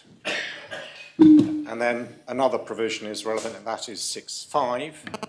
For the avoidance of doubt, it is hereby declared that a period prescribed for the purposes of paragraph 3e, and that's the one I've just referred to, may be so prescribed generally or in relation to particular classes of cases, brackets including differently in relation to different classes of cases. So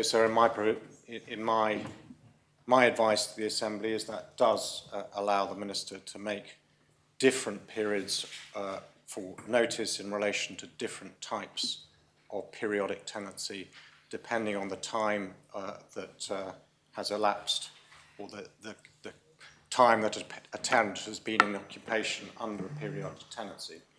But the qualification to that, sir, is that it's got to be a period of not less than 1 month.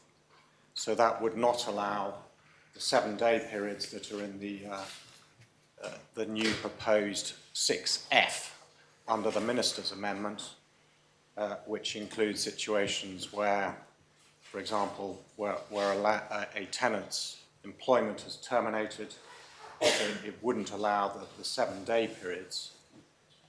And I think that, as the Minister identified, and as Deputy Jeune also identified, it doesn't provide a vires for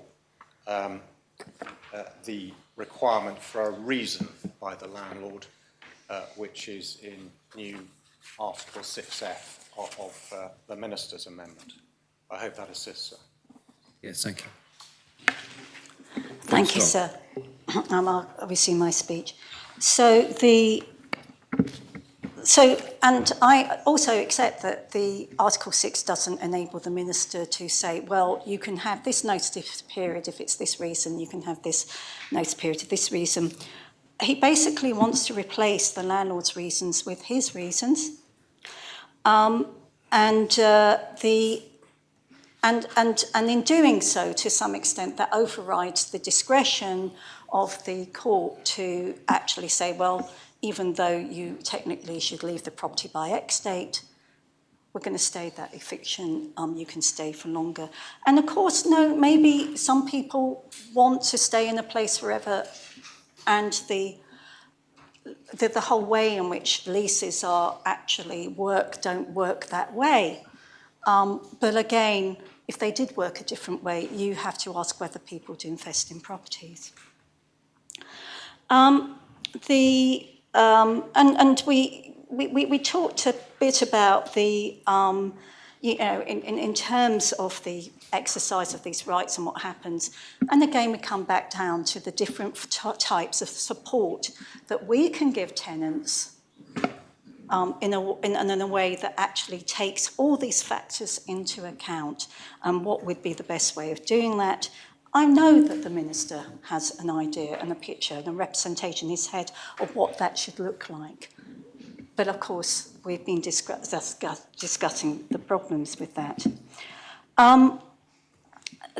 The scrutiny, how do my amendments improve the existing law as it stands? I think that's the general question. And the existing law as it stands doesn't actually create a rent tribunal. The Minister's amendment has a version of a rent tribunal. I am basically saying, well, let's have some sort of like space so that we can actually come up with something different that, in my view, and in light of what the information that's now available to members, could actually mean that the Minister comes up with something that might work better in light of the economic impact assessment, And also the timing at which you bring that in could be quite relevant too, because sometimes it's a good time to bring in certain rental measures. Other times it's not. There is an argument that this is not the time.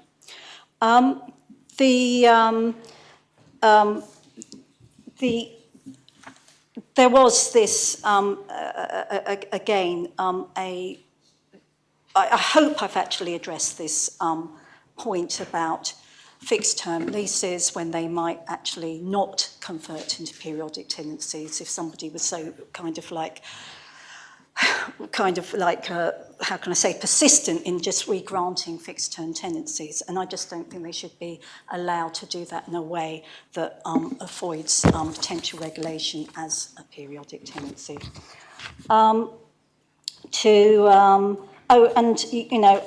Basically, how does my amendment improve the law in terms of the lease, in terms of the notification of rights? I think it actually says that the lease itself must actually have this information in it. Because my concern is that just a page on the minister's website may not be enough, or web page, or whatever he's going to be. You know, basically, if the tenants don't have the documentation in front of them, then and the rights are somewhere else, that may not be enough. So if you're going to be given an actual document that's setting out potentially unreasonable detail that the landlord is actually seeking to impose on you, and then he seeks to actually exercise it, well, how useful if it's actually in the same document, you've got information saying, by the way, you know, he can't evict you, it's only the court. Oh, and if he does try and evict you and the court agrees that it's not a good situation, well, you don't have to leave, the court can grant you stay of eviction.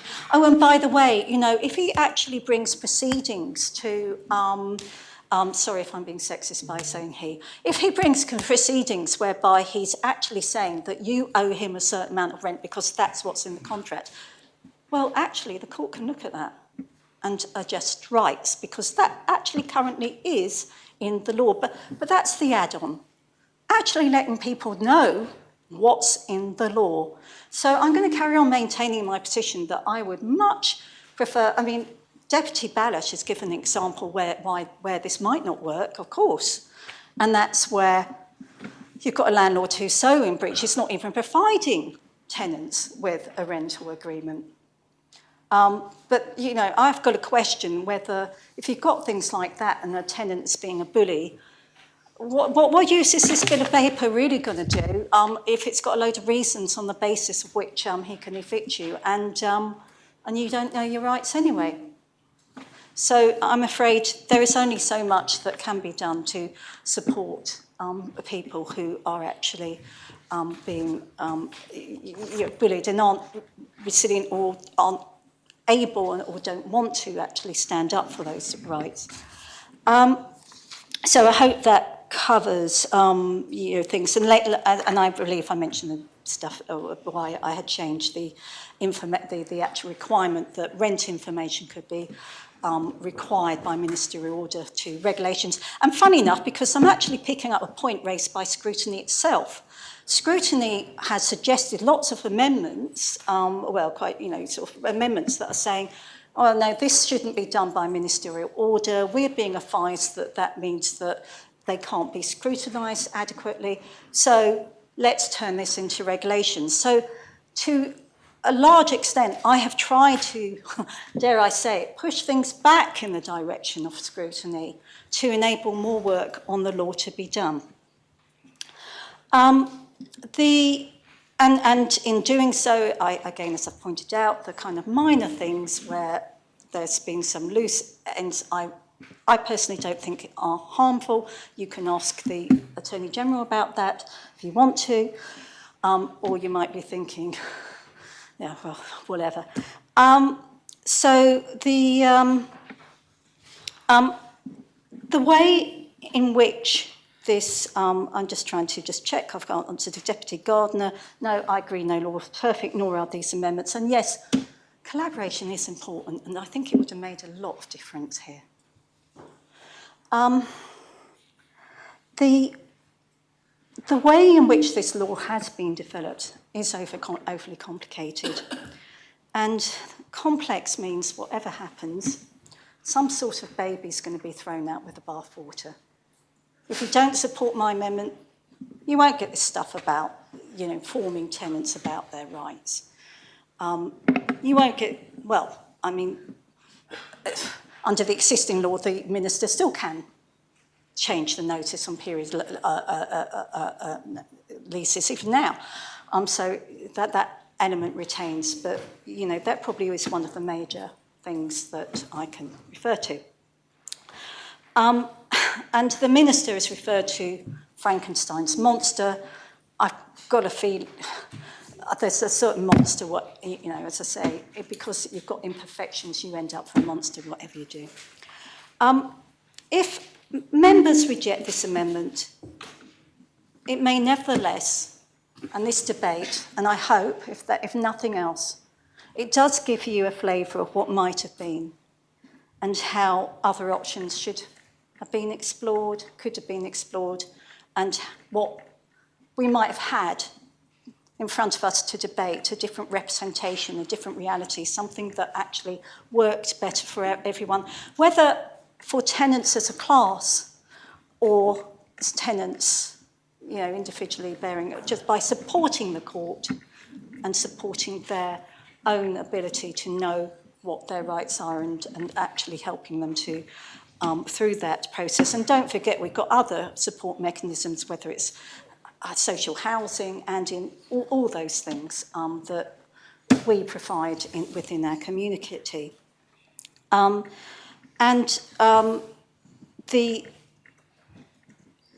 So all I can say is to wrap up is this is where I ended up thinking about my constituents, the whole lot of them. And I can comfortably support it, but if nobody does, I would certainly say, well, at least you can go to people and say, this was why I couldn't support the principles, because whatever I ended up with a monster. Thank you, Deputy. I call for the appel. The been called for. Members are invited to return to their seats.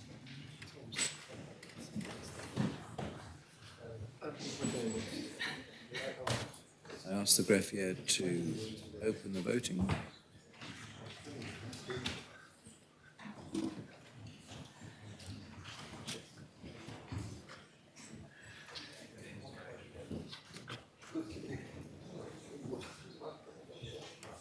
Four members have the opportunity of casting their votes.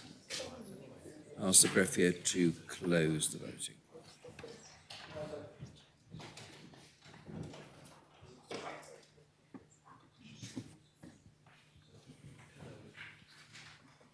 I announce that the amendment has been rejected. 4 votes pour, 41 votes contra. Can we have the 4, please, sir? Yes. Those members voting for, the colleagues Harbison Bullard and Deputies Morell, Scott and Barbara Ward. Now we move on to the other amendment to Deputy Balash's first amendment, lodged by the Environment, Housing and Infrastructure Scrutiny Panel. Again, I don't propose to invite the greffier to read the amendment, but I invite Deputy Jones to... Point of order, please. My amendment's been rejected, but are we not? We haven't voted on Deputy Balash's? No, because this is the second amendment okay. to his amendment lodged by the Scrutiny Panel. I invite Deputy Jones to please make this amendment.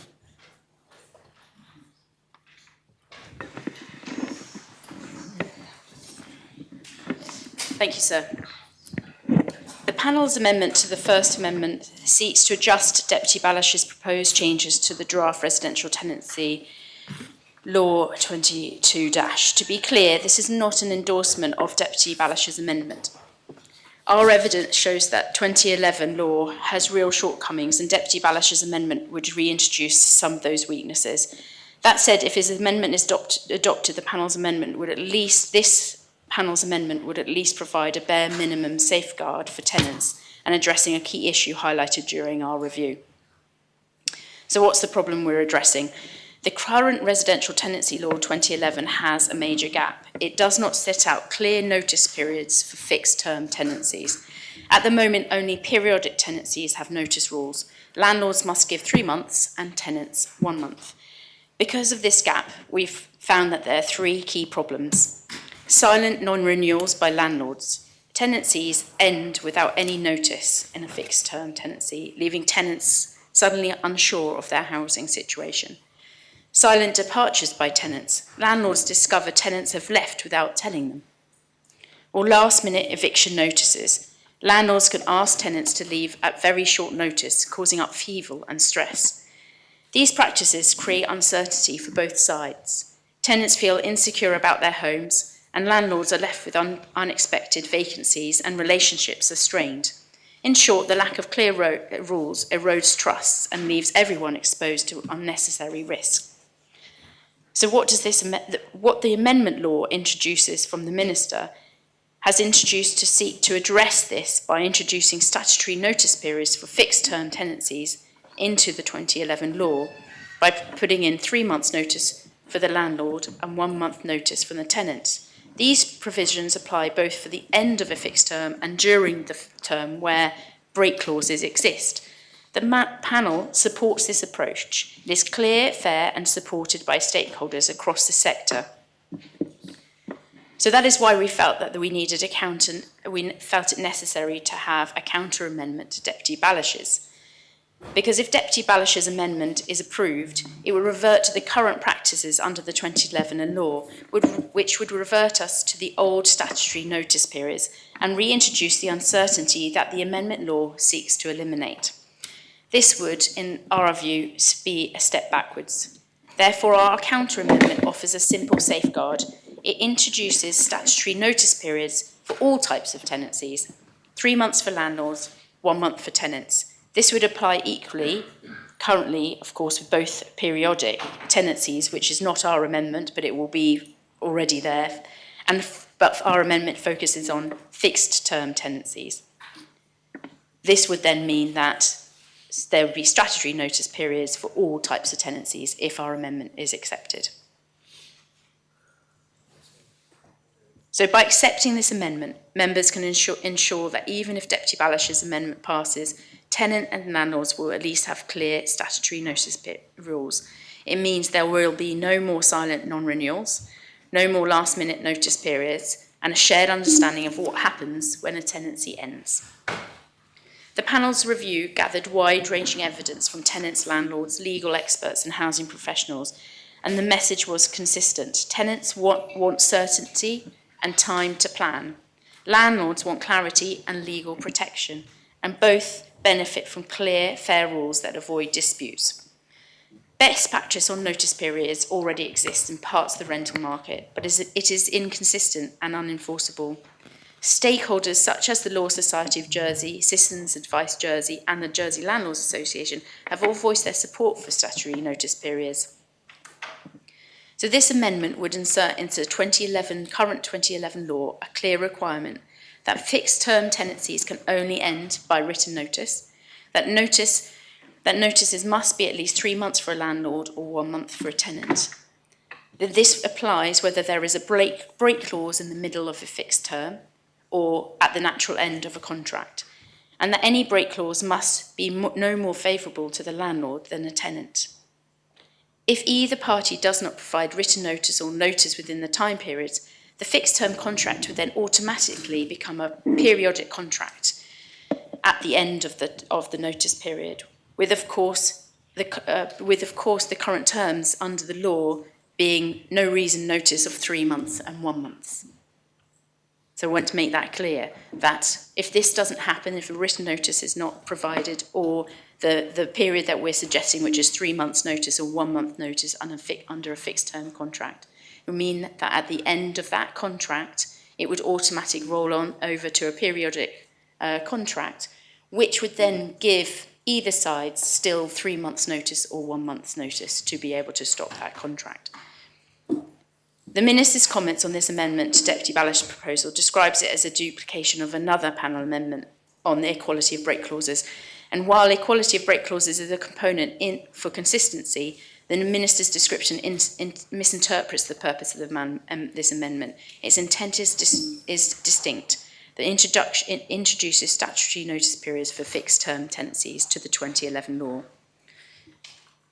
So, sir, this is a modest, targeted safeguard. It does not overhaul the tenancy system. It simply makes sure everyone knows where they stand. It protects tenants from being left vulnerable. It protects landlords from ambiguity and dispute. And it replaces outdated practices with a fair statutory framework. And it aligns with the policy intent of the amendment law and stakeholders' expectations. Thank you. Thank you, Deputy. Is the amendment seconded?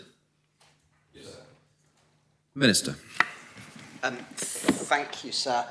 I am going to vote against this amendment, but I should say that I'm not going to put up too much of a fight about it.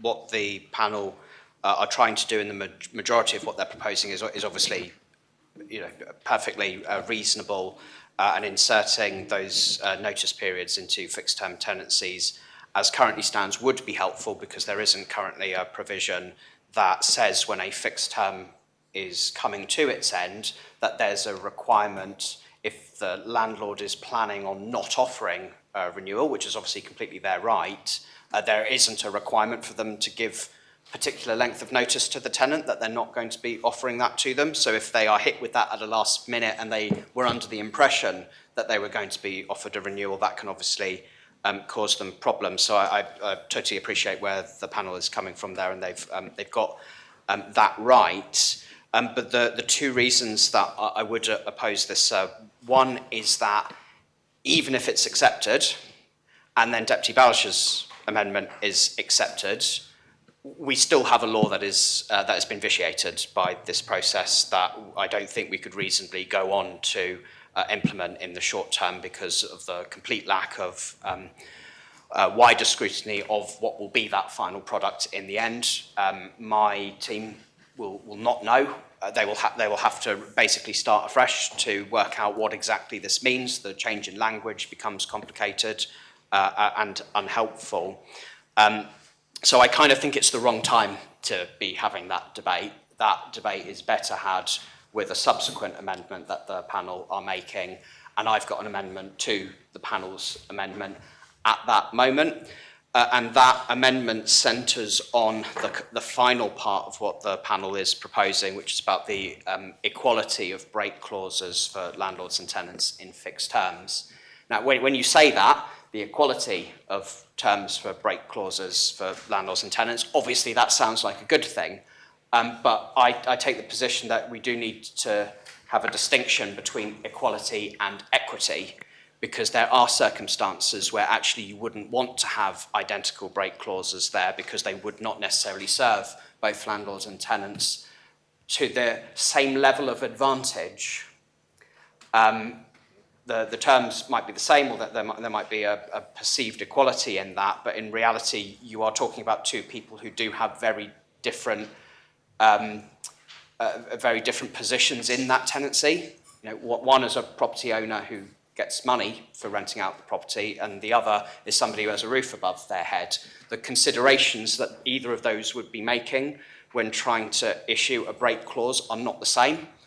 That they are coming from completely different angles on that, and so there may well be circumstances where it's entirely right that a tenant has more favourable terms for a break clause, because it's their roof above their head at the end of the day. It's not just a contractual matter for them, and I think the level of potential wrangling in the petty debts court over what that actually means in practice would not necessarily be helpful. So I, again, totally appreciate the angle from where they're coming from, and most of what they're proposing I don't have any issue with at all. But I just wanted to offer members that explanation as to why I wouldn't vote for that now, because even if it's accepted, I think there's a degree to which it's academic, because it would be accepted in the context of Deputy Ballash's amendment, which we simply won't be in a position to proceed with anyway. So it's better to have this debate later on when scrutiny are bringing up, where I think we will hopefully be in a better position to get something to move forward on. So that's why, sir, but I still thank the scrutiny panel for their work and for highlighting it. Thank you, Minister. Deputy Scott. Thank you, sir. Just to reference back to what I was saying about the Minister's current powers under Article 6. So this amendment amends an amendment that actually reinstates an article that gives the ministers, or should be, gives the ministers these powers to actually prescribe notice to an extent. But what it's also doing, and I was a bit worried because it almost looked like the scrutiny panel, and I've always understood scrutiny panels don't make policy, they kind of, question it. Because what it was basically says is fixed term tenancies, I understand, I'm happy to be corrected, they can only be ended by written notice, and generally the whole purpose of fixed term is that it almost is the notice, right? You can have this property and I'm giving notice I want it back in a year, in 6 months, whenever. But this seems to be saying, well, whatever, this is what the notice that you must give. But I just imagine this scenario that somebody gives a fixed term notice. Maybe that person's neurodiverse or something that makes them just forget under this kind of amendment to give a notice. Now the tenant knows that, it's already been advised that basically the landlord wants it back at a certain time, and the tenant says, well, sorry, you didn't actually give me the notice. I mean, and basically I'm sitting here. I don't, and then you can't really terminate it after you. So I don't quite understand what this done. I can see this putting landlords off, and really, what is the value added in terms of what the minister can do, in terms when you actually put the whole purpose of fixed term leases in perspective. Agree with the minister about bank break clauses. Also interested to know what the scrutiny panel, I know they asked me a question about the economic impact assessment. I have actually explained the circumstances in which it came about, I believe, so I won't bore members with that. But again, I know they didn't have it, take it into account at the time they scrutinised, but if they've had an opportunity to reflect on it. Thank you. Thank you, Deputy. Deputy Alex Curtis. Thank you, sir. I will keep my comments brief to follow the chair of the panel. I will first respond, if that's okay, to Deputy Scott. The panel felt was a policy direction the Minister was taking that on the evidence base that in front of us was something we were looking to ensure could be applied in what is, in essence, a fork in the road, a bifurcation here, and ensuring that this progressive evidence-based part of the policy is something to go for. That's Article 5A. I would also like to address the Minister's comments and keep mine equally brief on 5B, which is an area that came from our review, which is something the Minister himself had highlighted as part of his anecdote about challenges with tenancies, and one that would remain in the scenario in which fixed-term tenancies would be permitted to be renewed or reissued year after year. The Minister highlighted a concern that equality isn't necessarily the right thing to be looking for. I will briefly read the clause in the law about this, and it's termed more favourably to the landlord. So a break clause condition or a requirement set out under the new paragraph 12 would be enabling the tenant to have more favourable conditions than the landlord, so they would have more permissive reasons to break if that was the mutual contractual agreement between the tenant and landlord. But if the landlord chose to use the Minister's words, provide unilateral reasons to break or overly onerous conditions on the tenant, the court would be able to determine that that was more favourable to the landlord, and as such, the landlord would not be allowed to break and the landlord would have to suffer the tenant's full remaining fixed term. This recognised the Minister's concern that equality isn't always necessarily the right thing, but what was important here was addressing the fact that actually, and we've heard, the balance of power in contracting in a tenancy often does fall slightly more with the landlord, who is typically the one bringing the tenancy agreement in front of the tenant with conditions drafted, and as such this was a backstop. I do note that the Minister was concerned about the ambiguity that the Petty Debts Court would have in determining this. The new law, as with many of the existing provisions, will require court subjectivity in assessment. And whilst this would be a new subjective assessment on favourability, it is not one I think would be beyond the reach of the court to determine. And I think its existence is proportionate to ensure landlords do not look to abuse a right to break that they would not afford to a tenant. Thank you, sir. Thank you, Deputy. Deputy Balash. So I don't know whether other members had the same experience, but it took me several readings of this amendment before I could understand it. I do think it is obscure. One starts actually with 5A4, which is in effect the existing law of tacite reconduction, or tacit renewal. But it's paragraphs 1 to 3 which are confusing. And I'm not sure how many tenants will understand it without some significant assistance.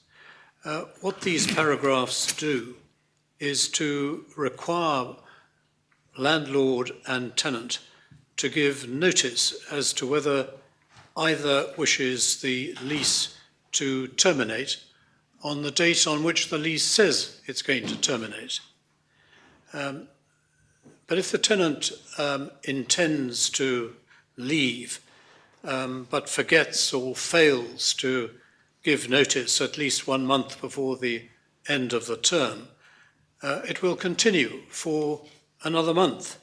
Or if he fails to give any notice at all, and the landlord does nothing, it will continue as a periodic tenancy indefinitely.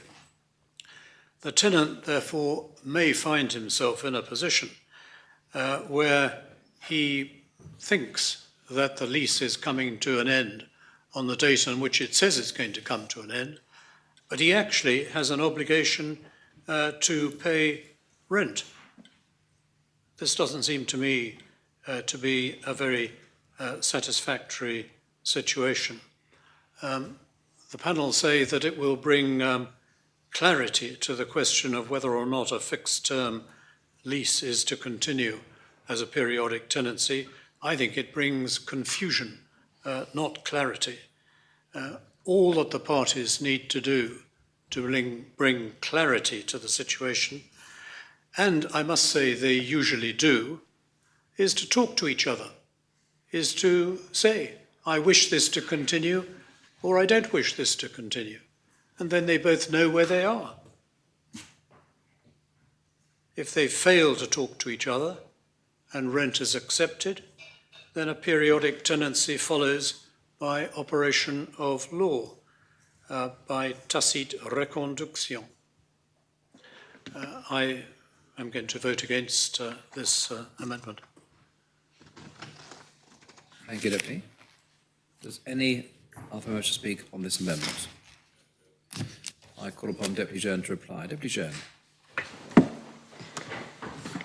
Thank you, sir. And I will be brief because I believe Deputy Curtis addressed some of the issues of the speakers before. And I understand the reasons why the Minister is not supporting this, but the panel wanted to bring this amendment to show that we had found evidence that the current 2011 law does need changing, and members have been asking that already this morning. Why are we changing this 2011 law? What are the reasons for that? What is, that questioning whether the Minister has put forward enough evidence for that? And the scrutiny wanted to show that from the evidence that we had found, we found that, and speaking to Deputy Balash's point, we found that tenants and landlords don't necessarily speak to each other. Unfortunately, yes, in an ideal world, that would be absolutely what should happen, and a landlord or a tenant should, a couple of months before the end of a fixed-term contract, should go, okay, what's happening? Is it a rollover? Because, of course, we've heard already that fixed-term contracts that are rolled over, it seems to be the norm in Jersey. But we also found evidence from both tenants and landlords that that does not happen, that they both come to either one, the landlord or tenant, does come to the end of that fixed term, thinking that potentially it could roll over because maybe it's happened before. So they believe that that is the continued relationship. They've already had it before. They continue they feel on both sides that that is what's going to happen. And they get to that point in the end of the contract, and we've heard from landlords that suddenly, not even at that the tenant is no longer occupying their accommodation. They've left without informing the landlord. Or the tenant has said that they then get given last-minute notice to say they have to leave. At extremely short notice. And we aren't talking about, we are talking in that sense, could be families. We heard yesterday about the impact of children on that. It's, it is, unfortunately, we have heard that landlords and tenants don't necessarily have that perfect relationship that you would feel that we would like to see. And this then has caused these issues to come about. And so this amendment that the panel is bringing, and Deputy Balash says that it's difficult in how it is written. I'm not a lawyer.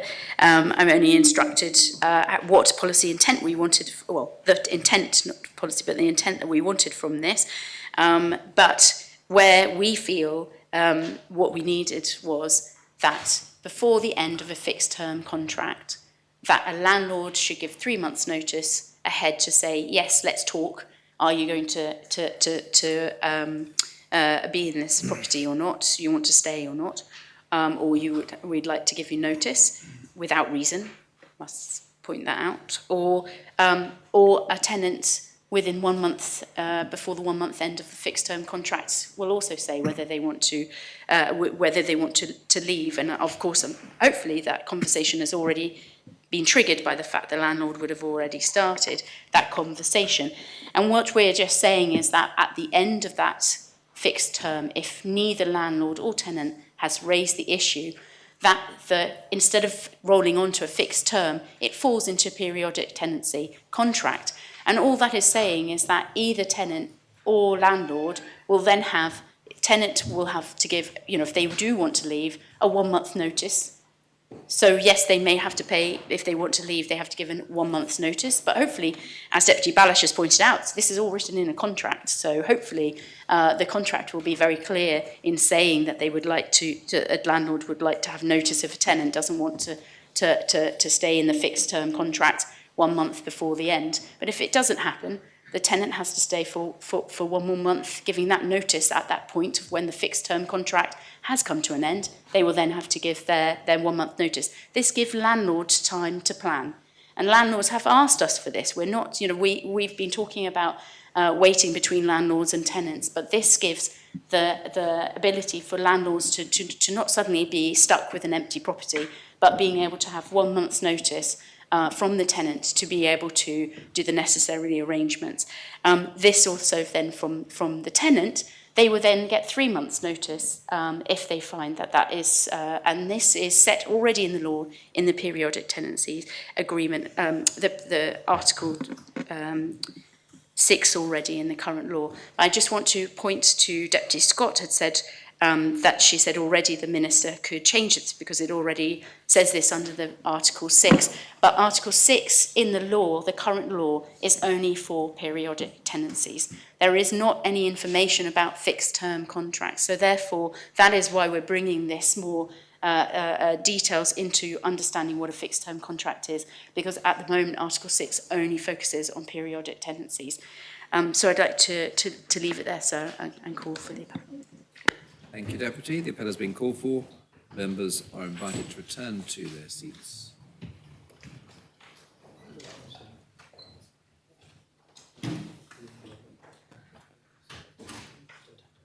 I ask the greffier to open the voting.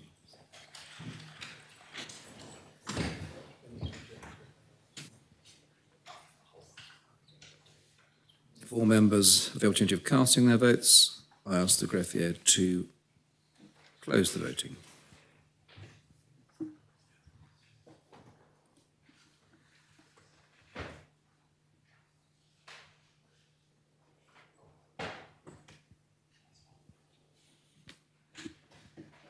Announce that this amendment has been adopted. 28 votes for, 19 votes contre. Do we have the names, please? Yes. Those members voting for the Connétable, St Helier, St Lawrence, St Peter, St Martin, St John, St Clement, Grouville, St Juan, St Mary and St Saviour, and deputies Labby, Luce, Doublé, Morel, Gardner, Gorst, War, Miles, Renouf, Rose Binet, Jern, Miller, Alex Curtis, Wilson, Stevenson, Andrews and Coles. And those members voting contre the Connétable, the Connétable Trinity, and deputies Southern, Tadiela Hegera, Ayer, Rob Ward, Owls, Farnham, Mesick, Balash, Porre, Scott, Catherine Curtis, Beltham, Howell, Tom Binet, Ferry, Kovac and Barbara Ward. We now move back to the amendment lodged by Deputy Balash as amended, and the Minister will speak. Thank you, sir. Could I start actually by thanking Deputy Balash, because in his opening speech for this amendment, he did own up and explain what the purpose of the amendment was, which is to prevent the proposed draft residential tenancy amendment law from going ahead and from being implemented. It's essentially a second bite at the cherry after the debate on the principles. So I thank him for his candour in revealing his intention there. He did leave some clues, though, sir, which is that in his report, he did say that he was seeking to delete much of what's proposed by the Minister, to reinstate the existing law and maintain the status quo. So it was clear all along what the intention of this amendment is. In fact, sir, his amendment deletes the transitional provisions, which is an acknowledgement that there's actually nothing to transition to if the amendment is adopted.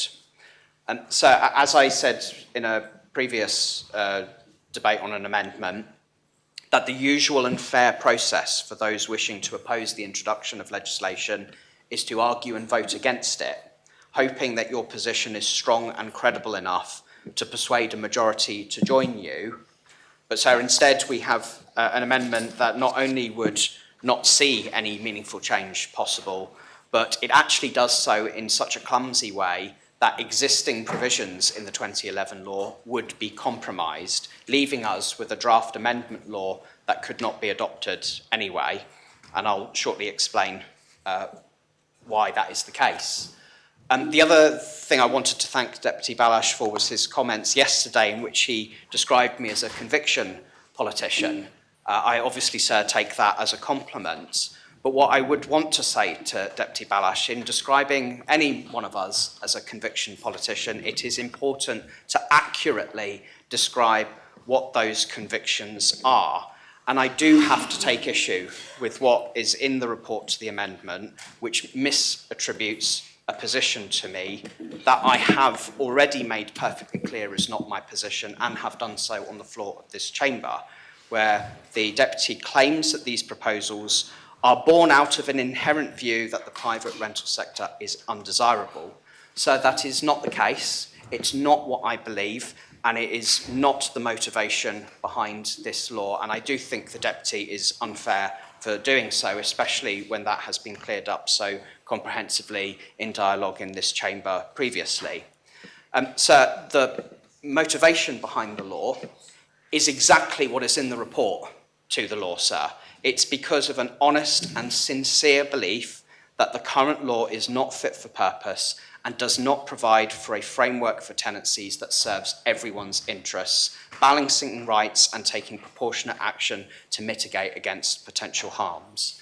So the law has been carefully considered based on intense deliberation on the workings of the law and potential alternatives, inspired by the countless testimonies that I have witnessed of those who have suffered as a result of the shortcomings of the current law. And it is born out of a desire for a better Jersey where everyone can thrive. And that is the motivation that underpins this law, sir, the draft amendment law. But the Deputy does make claims in his report that I hope members will not take too seriously. And just taking the first of those that I noticed, sir, and he did refer to this in his opening speech as well. He talks about it, how the draft amendment law would fundamentally change the nature of the landlord-tenant relationship, and that tenanted premises would no longer be the property of the owner. So that is patently absurd.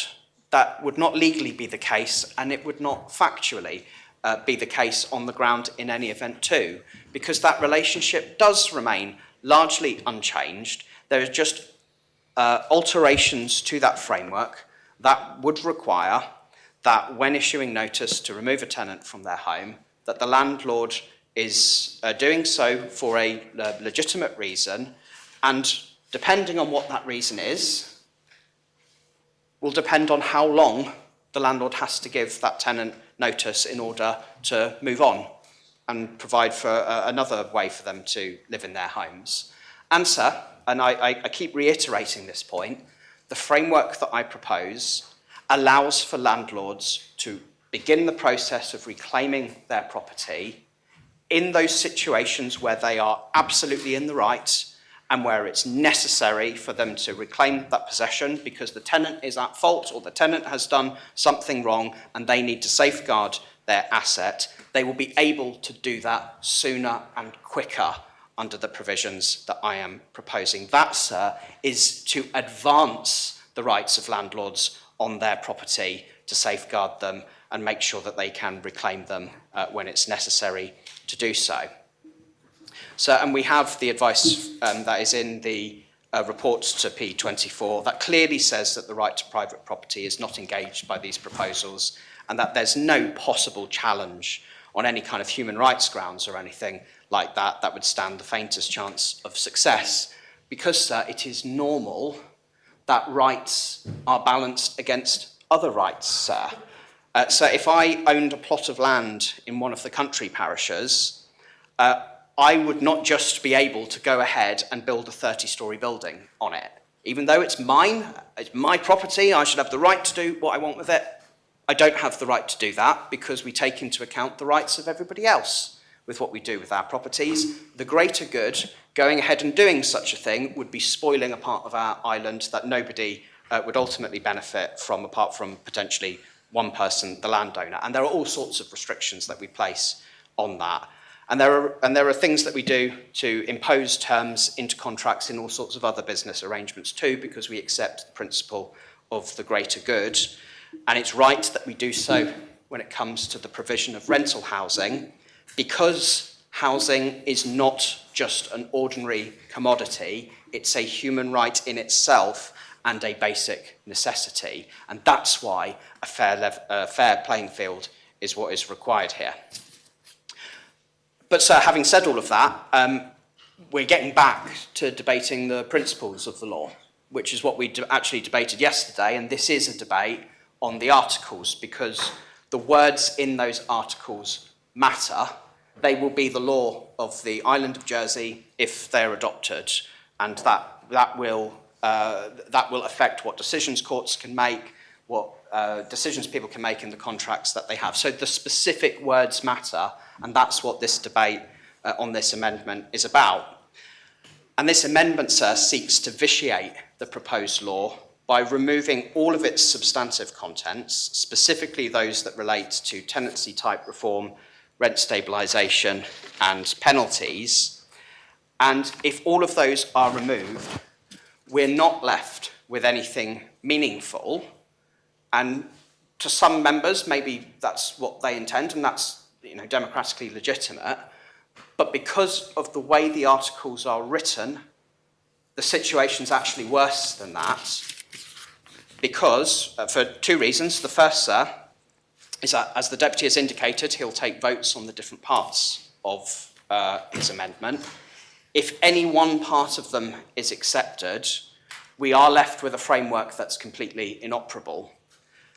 Tenancy type reform can only work if it's alongside the rent stabilisation provisions, because if there is no rent stabilisation, a landlord can get around all of the new notice provisions by simply issuing a rent increase notice that they know the tenant can't afford. 1,000% increase. That would basically be the equivalent of what you would get in employment as a constructive dismissal. That would essentially be a constructive eviction, because there would be no way a tenant could tolerate that, and they would just have to give up and go. But rent stabilisation cannot work if it's unaccompanied by tenancy reform, because if a landlord wanted to impose an inflationary rent increase, they can either issue notice or threaten not to renew a tenancy to a tenant to persuade them to just take whatever increase they're offering. And the tenant would not be able to do anything about it, because if they say no, or they say, I object to this, so I'm going to go to the rent tribunal, they just have an Article 6 notice issued to them, or a refusal of their renewal. But it's worse than that. It keeps getting worse, doesn't it? Because if the amendment is adopted, not only does it cancel out all of that planned progress, but because of the clumsy drafting, it will worsen the situation, because the amendment leaves some articles in place whilst removing connected provisions in other articles, which actually means some existing protections will disappear from that. So we have the 2011 law, which is as it is. It has its articles, its provisions, and it explains what all of those are. In drafting a residential tenancy amendment law, we have jigged things around in those articles. We've taken some provisions that were in Article X and we've put them in Article Y instead, just because the consolidated law will be cleaner and work better that way. But what Deputy Balash has done by just deleting those provisions is that he has deleted some provisions that were previously in other articles but were due to be moved and not replace them. So those will actually disappear from the 2011 law, and that is serious, sir. The clearest example of this is Article 9 of the 2011 law, which provides protections for tenants living in homes which become uninhabitable. And Part B of that article gives jurisdiction to the Petty Debts Court to vary or terminate an agreement when this situation arises. Now, the draft amendment to the law in the P24 that I'm proposing took that provision from Article 9 of the 2011 law and it moved it to the new Article 6 because that was the smarter place for it to be. It made that more coherent in the grand scheme of things. But by deleting Article 6, which is what Deputy Balash's amendment does, it doesn't reinstate that Part B of Article 9. So under the version of the law that Deputy Balash would end up with his amendment, that provision's gone, disappeared. That is a backwards step. It's worse than what we've currently got. There are also issues that arise from some of the things that Deputy Balash says he wants to keep, but he's only left some references to that in his amendment, rather than the whole references to it that would have existed in an unamended draft amendment law. For example, sir, he wants to leave in the provision that makes it a requirement for landlords to insure their rental properties. I could make a point that maybe that's an infringement of property rights, but I probably won't get that far with that, sir. So it's probably the case that most landlords already insure their property. It would obviously be foolish not to, but there is no requirement in the residential tenancy law to do it. So putting it into the residential tenancy law is just a bit of a clean-up thing there, just in case there are a handful of people out there who hadn't done it. But, sir, there are references to the requirement for landlords to have insurance on their rental properties in articles that will remain under Deputy Balash's amendment, but also have elements of it deleted from Article 6 and Schedule 1, Paragraph 15, which means that that provision actually won't be enforceable because the enforcement sides of it were in the provisions that Deputy Balash is deleting. So we end up with a problem caused by a failure to comply with that requirement to have insurance. And all of the bits in the draft law that I proposed that would be what would be referred to in the court are now gone. So that leaves a vacuum there, which is unhelpful and possibly risks the entire operation of that law. And so, sir, on that basis, that we end up with the same situation that would have been the case if Deputy Scott's amendment had been passed, that we have a law, we go from new words to deliver change to new words to deliver no change, rather than just keep the words we've already got, that we know what we're dealing with. That serves a backward step, and it also does something politically that's quite difficult. So if the Assembly wants to say to me at some point today, tough luck, we're throwing the whole lot out, believe it or not, that's more helpful to me for my next steps than it is to force on me a Frankenstein law that we don't know if it works, that we're going to have to spend a lot of time coming to terms with as to what it actually deals with, for then moving on to next steps. So myself and my team and our legal advisors are all really familiar with the 2011 law. So if the Assembly says to me, thanks but no thanks, we want you to focus on a different package of changes instead, sending me back to the slate I've been working from so far is actually helpful because it's a framework I'm used to. I know how that law works. My team do as well. We can go back and look at subsequent changes using the same material that we've already got. If we end up with a Frankenstein law from Deputy Balash's proposal, we can't do that. It's going to take us time to understand where we are, how those new articles interact, what more we've got to do to bring changes that there might be consensus in this Assembly for. So the point I'm making to members there, which is that if you're still in opposition to P24, vote against the lot, but don't give me a law that is inoperable, that is clumsily drafted, that risks actually taking us backwards in some articles, because that then for the days ahead means I'm in a position where I simply will not have the ability to move forward on the things that the Assembly might have consensus in. It's easier for me to do that with the same 2011 law that we've already got. So in Deputy Balash's opening speech, he did make some points which I think we kind of talked about yesterday, but since he made them again, it is important to focus on those to explain where Deputy Balash has got some things wrong. And so it is very frustrating that we're still getting the example of Scotland brought up when it comes to rent stabilisation. Deputy Balash said, no, it's only a question of degree. And he's wrong, sir. It's not a question of degree. The regime that they have in Scotland is nothing like what's in P24. The Scottish regime is that there is a 3% cap on rents going up. If you want to go above that because you think you've got a reason, you've invested in your property or what have you, you have to apply for permission to do so. And even then, the highest you can do is 6%. So in our system, there is a nominal cap of RPI.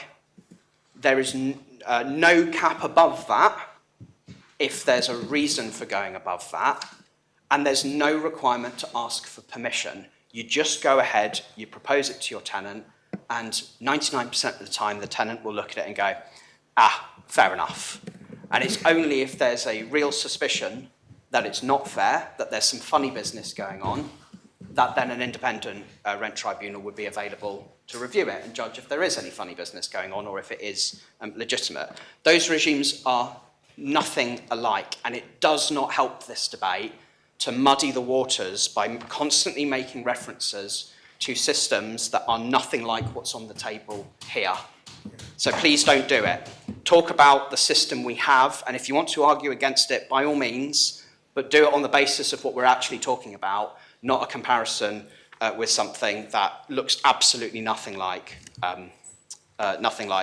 what we have.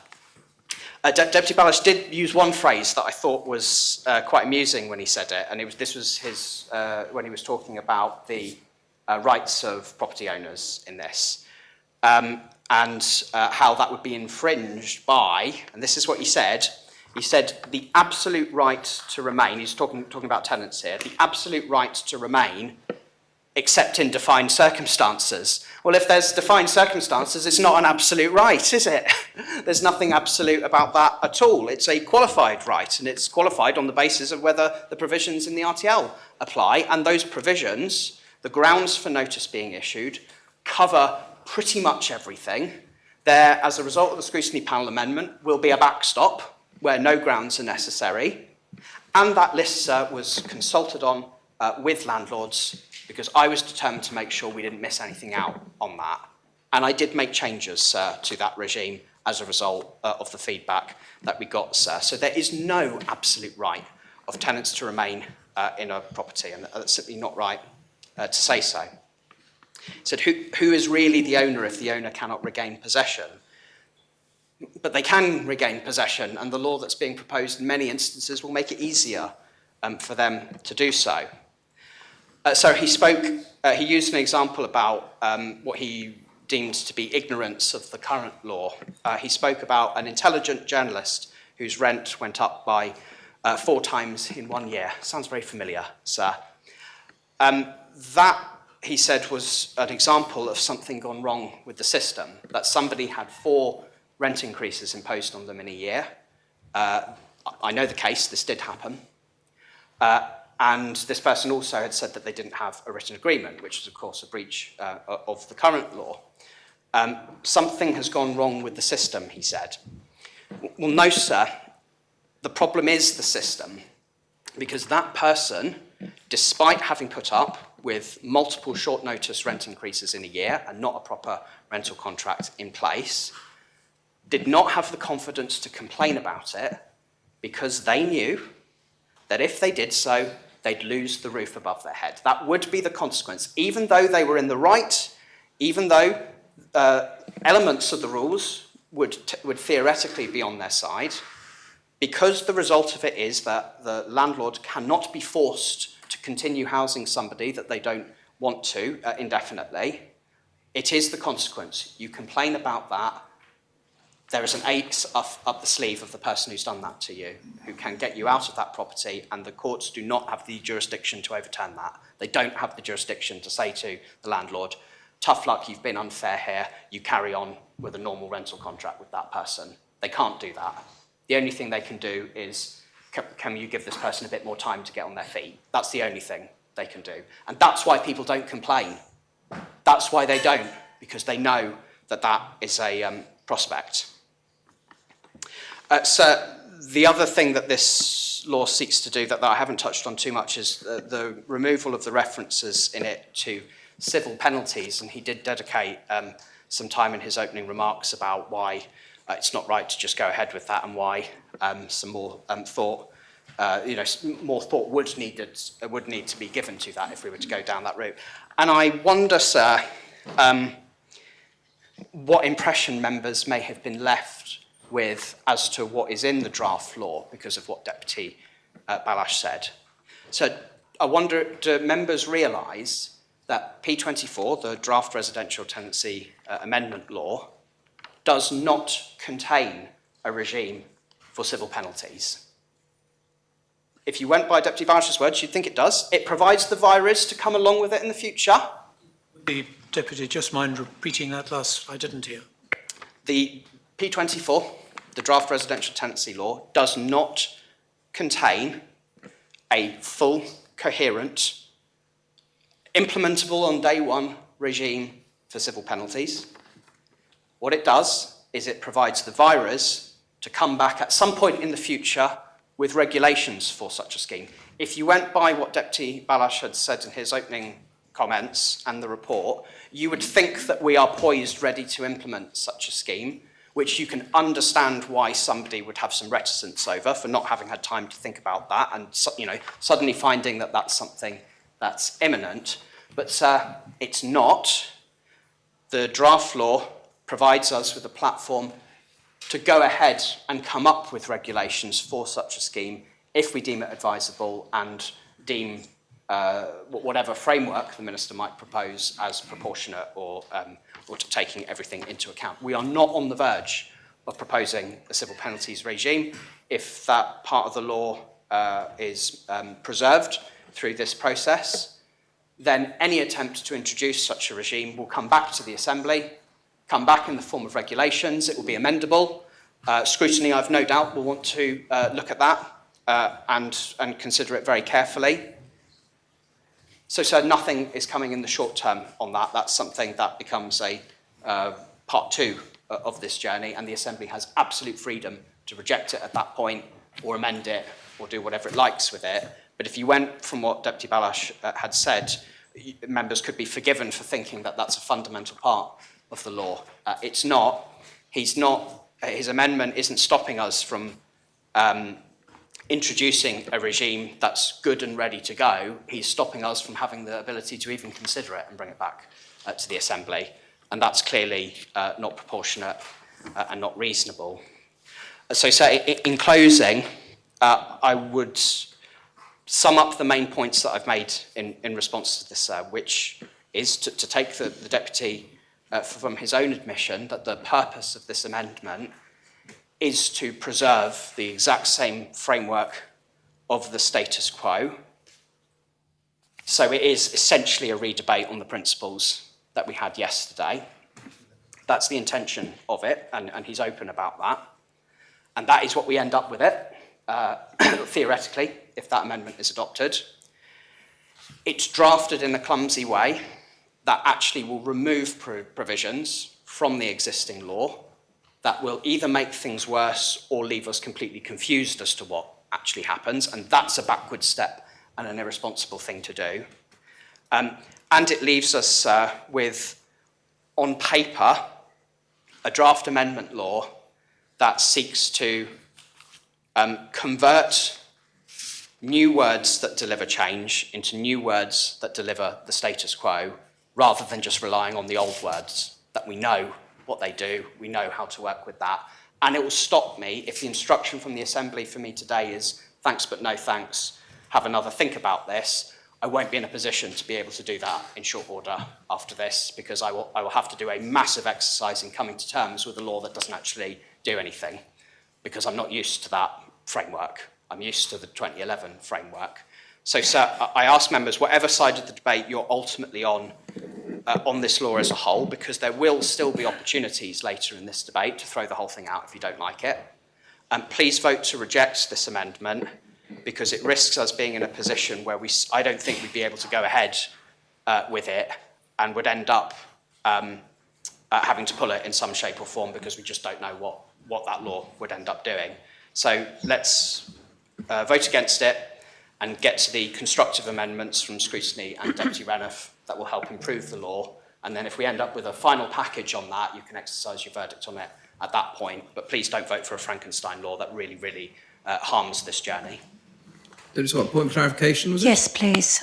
If the Minister would... Well, I to waited to the clarify. end. Yeah. Just, the Minister said that the amendment removes provisions from the existing law, and I just wondered if you could just specify what they were and how that would be particularly harmful. The specific one I mentioned, sir, was Part B of Article 9. That, in my proposed amendment, that provision moves to another article. Deputy Balash's amendment deletes that article but doesn't move it back. So we end up with 2011 law that's now missing a line. That was quite an important line. Could he please explain how it is important? So it's regarding the court's ability to deal with cases where a home becomes uninhabitable. and their ability to vary or terminate an agreement as a result of that. I think if you're renting somewhere and the place becomes uninhabitable, it's pretty important that you've got some place you can go to seek a resolution on that. Can I ask one more question about that? Because doesn't it reinstate, though, by removing that, reinstate the existing law and existing provision with an amendment in it? So I thought I've dealt with that. I've been very clear. You've addressed that. That we move the article to another article, but then Deputy Balash deletes it and doesn't replace it. So no, what the deputy said happens wouldn't happen as a result of that. Who wishes to speak next on the amendment? Deputy Rob Ward. Thank you, sir. I feel like this is very long. This is hopefully it will speed up. I had a little flashback. It feels like Friday afternoon, difficult year 9. Got to teach atomic theory. Got an important test coming up. Got to keep them on task. Got to get on with it. But this is such an important thing that we're talking about at this point. There are amendments coming, and some will be won. Some have been accepted. And to be quite frank, if some of those amendments are won, it's not going to make significant change, and they might be good. And I'm still a bit torn on 1 or 2 that haven't been accepted, but that's good scrutiny and that's good work from this assembly. So that's fine, but this is really important. So I'd like to start. I'd like to start and do something which hasn't been done yet, and I think we should do, which is to compliment the Minister. So my laptop's just gone off and I need it because I've got notes on my screen and I've got notes on my paper and I've got notes everywhere else, but there we go. I'd like to congratulate the Minister for bringing this. This is a really difficult and challenging piece of work. It is not something that can be left as is suggested, and I'll give some reasons why that is the case. So I speak to oppose this amendment in the strongest possible terms.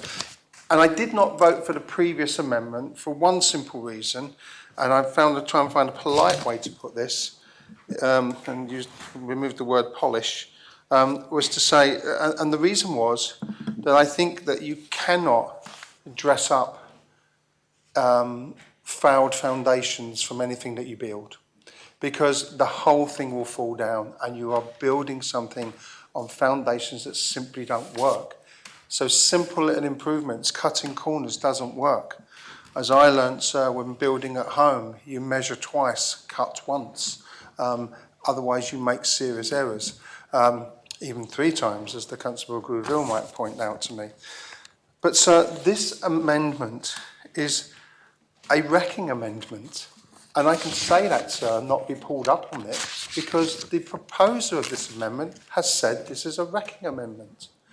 That needs to be remembered. And what worries me, sir, is that as a wrecking amendment, by accepting this and accepting the removal of just about everything that law comes forward, let's look back at where we've been in this assembly. We voted for the CSP, and the CSP said introduce a new residential tenancy law that will improve tenancy arrangements for tenants and landlords. This amendment does none of that. So we are rolling back on the CSP that we all, bar one, voted for. That's a contradiction in this assembly that we need to think through really carefully. And that CSP was voted for by this assembly, which is the primary maker of laws on the island, not just government, not just backbenchers, not just scrutiny, all of us together. So there are some issues around, some things I'd like the proposers to acknowledge, which are that when rent stabilisation in the new law, I'd like the proposers to acknowledge that there are permissible exceptions to the rent increase cap. These exceptions that are in the new law are if you are improving the property for the tenant's benefit and if the property's rent has fallen significantly below market value. There are protections in there in terms of the rent stabilisation.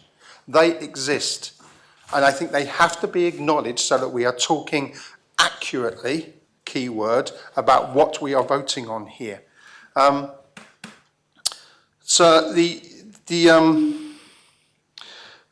rent tribunals. So rent tribunals, the tribunals exist across our state and other areas. Standing here, I can't think of a single example now, but I know they exist. A rent tribunal, sir, has already been voted by in principle in the last assembly. We're only now getting to the point where we're actually going to produce a rent tribunal. And so I have to say this about the courts. If you're a lawyer, a high-up lawyer, somebody with a lot of experience perhaps of being a judge, then there is nothing fearful about approaching the court if you have a rent dispute. That is very different for somebody who is making ends meet month to month to pay the rent, maybe living on their own for the first time, maybe a family who's struggling, maybe a single parent family, to approach a court. They are not places that are accessible in the same way to everybody. An effective rent tribunal can solve that problem and bring a fairness. It brings a simplicity as well to outcomes with clear laws, which we're trying to vote on at the moment, and we will come to, both for landlord and for tenant. And that is so important. This amendment removes that, takes away that opportunity. And I don't think that's something that we want to do in this assembly, sir. The next point is about data. Deputy Balash is, I don't know another word for rehash, but I'll say rehashes the argument over data on revenge evictions. But so the number of revenge evictions are unknown by design. Currently, landlords can end periodic tenancies with no reasons, or for whatever reason, no matter how trivial or revengeful. And it's not to say that they are happening routinely, but laws must be able to mitigate bad behaviour, even if the behaviour is limited to a minority. And the second thing I would like the proposers to bring to the Assembly is to say, how many revenge evictions does he see as acceptable? Because if there's data to say there are 20 a year, 10 a year, is that acceptable? Is that okay? A certain number's fine. Because I think none are acceptable. And if there is a law in place, which we can be supporting later on in a number of forms, then we have that opportunity to protect the people that we represent in this assembly. And vulnerable people do. I have, sir, had a number of people approach me. I have a brilliant approach to people when they come to me, ask me about their rental, about contracts and so on. I say, that's fine, I'll ask the Housing Minister. And I have passed on a number of cases to the Housing Minister, and I thank him for dealing with them. Simply, but they are done. And it is not simply about saying, I would not say to a constituent, go and understand the law first. I would talk them through it, I would help them through it. And it is not simply as putting it on a contract. There needs to be protections built in.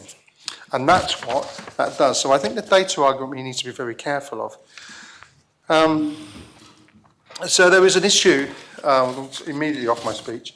I'm not even going to address this stuff around ideologically driven and this nonsense around mentioning reform, although I thank members when they mention reform because it goes in Hansard and when we become more popular. I'd prefer it so if people said reform Jersey, so there's a nice clear distinction between us. That would help us a lot because we don't want to be associated with certain parts of other reform because they're really not us. So, but I thank people for mentioning that so that we can go out there and talk about that. But this is not that. This is the work of a minister with a scrutiny panel and officers and previous assemblies, and this assembly that has talked about bringing forward a change in the CSP to our residential tenancy law. It'd be lovely to take credit for it. Lovely. But that's not going to happen because everybody's involved in this. And so this amendment will stop that happening. And I would sort of echo the thought, we have to stand by our principles here. Yes, principles are really important. If you object to this and do not want to see this, vote against it by all means. But vote against it for the right reasons. Don't bring something that simply cannot work as a wrecking amendment. Because what will come back to you is, why did you vote for a wrecking amendment? Why not just vote against the whole thing? That's not good practice in this assembly. And indeed, it's used as an accusation very frequently. People would say, Deputy Walter, he's just bringing a wrecking amendment. And everyone says, oh, that's terrible, we can't do that. But we're declaring it openly. Where on earth are we going with this? And we have to move forward. So let's have some principles and some honesty about what we're doing here in this assembly. So it dismisses civil penalties, the amendment dismisses civil penalties as novel and undesirable, but without any enforcement, the law is toothless. And there is a set structure for those civil penalties. This idea that, oh, we'll just, I didn't get this, I made some notes, but again, I can't read my own handwriting.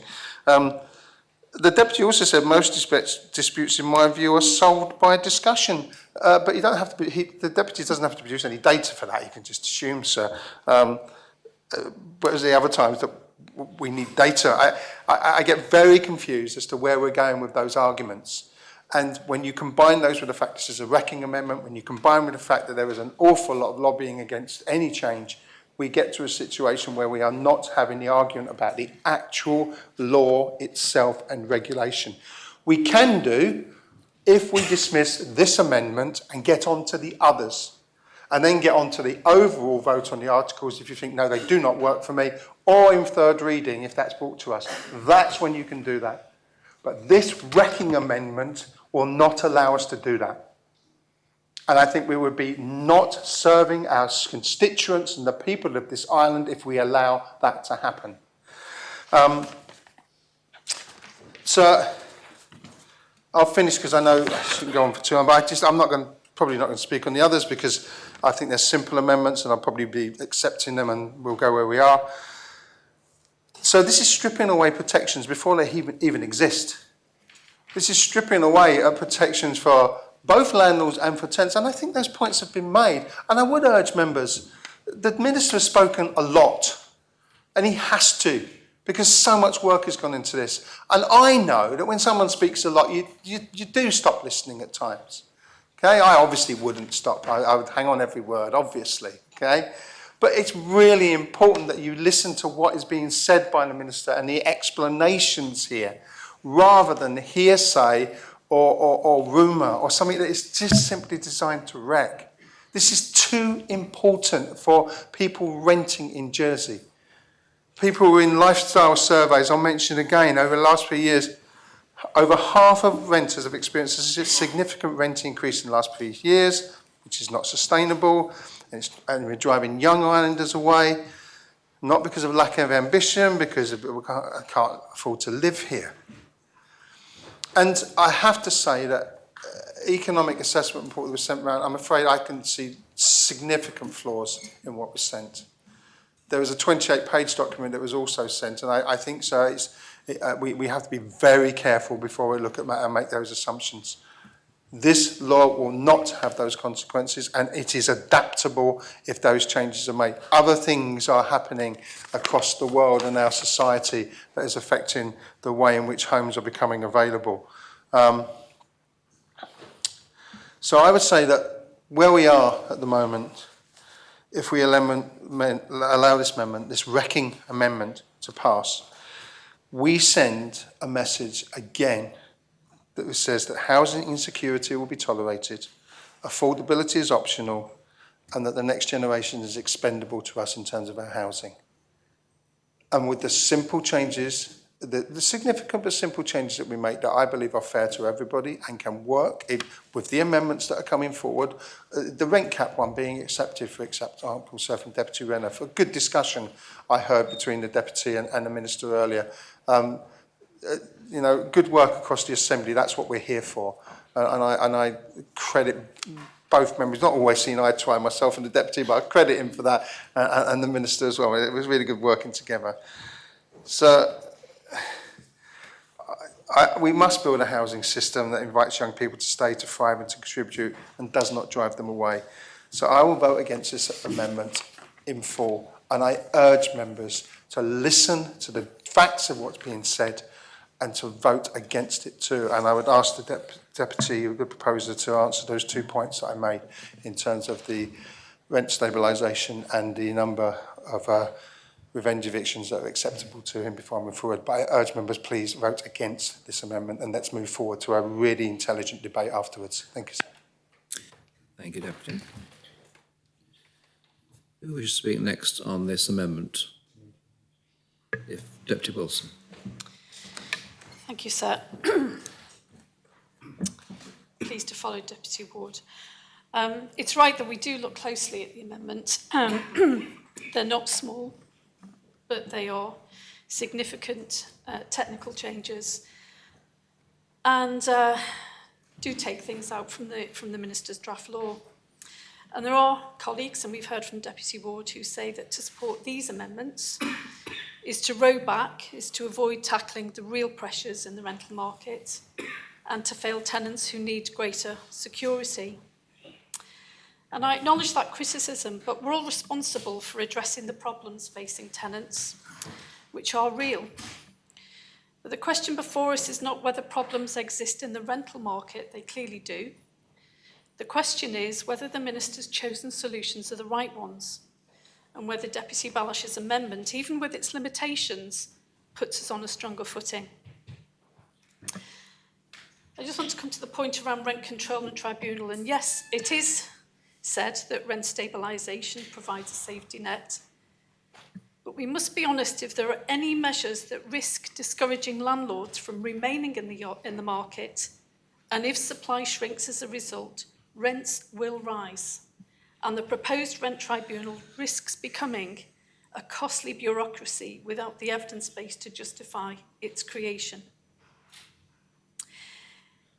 Deputy Balash's amendment rightly removes these measures until we have proper data and a better understanding of the market. In terms of the periodic tenancies, yes, the Minister is motivated by a desire to give tenants security. It's an honourable intention. But the model he proposes is rigid and it's too blunt a tool. It overrides freedom of choice for both landlord and tenant, and there are risks to this which we're not fully informed about, particularly in cases where property is part of a family home, as Deputy Balash has alluded to. The amendment does restore the balance needed while still allowing courts to step in where unfairness arises. Enforcement is important, but the power to fine landlords up to £1,000 by administrative order is a dramatic shift in the way we apply justice here in Jersey. If serious breaches occur, they should be heard before the courts with proper safeguards. And this amendment ensures that that will happen, or that will remain the case. So yes, there are some imperfections in the amendment. It may appear to some too defensive. It may appear to be an attempt to preserve the status quo, rather than grasp the nettle of reform. But sir, sometimes the greatest strength is caution. Sometimes the responsible choice is to hold the line against measures that are unproven, unfair, and ideologically driven. If I understand the amendment fully, Deputy Balash is not suggesting we abandon reform forever. He is saying, let's not adopt reforms that may damage supply, unsettle the balance of ownership and tenancy, or undermine the courts. Let us instead keep what works, strip out what does not, and return with evidence-based measures in the future. That, in my judgment, is the stronger position. And I do think we need to be careful that we do not destabilise the housing market by rejecting this amendment. Supply is a safeguard in itself. And if we lose our supply chain, the logistics of providing for people become more chaotic and put islanders' chances of a stable home even more in jeopardy. It follows that the safeguards proposed through the Minister's proposals become meaningless if the supply chain isn't there in the first place. These are just my comments to the contribution of the debate, sir, and I'll leave it there. Thank you. Thank you, Deputy. Does any other member speak on this amendment? Deputy Ward. Thank you, sir. I'm glad to follow the previous speaker there. So I want to put this legislation in the wider perspective of our economy. So I make no apologies for quoting heavily from the economic analysis report that was circulated to members this morning. It's the first time I've seen it, and I wonder why it wasn't provided to the scrutiny panel. Was the Housing Minister aware of its existence? And if so, why didn't he share it with the scrutiny panel, knowing it to be material? Economic analysis. Whilst the residential tenancy law says that these amendments are needed to both update and improve the law, it does not provide any evidence on the problems or issues that the current law is causing, i.e. the problem that the amendments will address. Nor does it provide any data on the number of tenancies landlords affected by one or more of the proposed changes. The private rental market is essential for Jersey's economy. The rate of home ownership is 54% compared to 66% in England, meaning that almost half of households live in rented accommodation. However, the lack of information on the scale and nature of the problem makes an economic impact assessment difficult. An investor facing the choice between investing in a buy-to-let property with a 90% mortgage would currently be better off putting the money in a risk-free, easy-access savings account.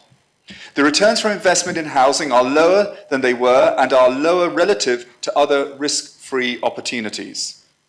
This, coupled with the additional stamp duty payable on second and subsequent houses, has negatively affected the buy-to-let market in Jersey and reduced sentiment among investors.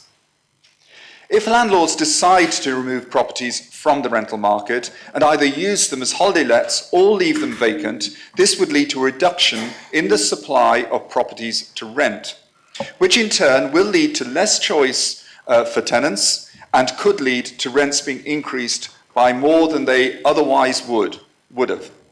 For example, rents not covered by the rent stabilisation measures.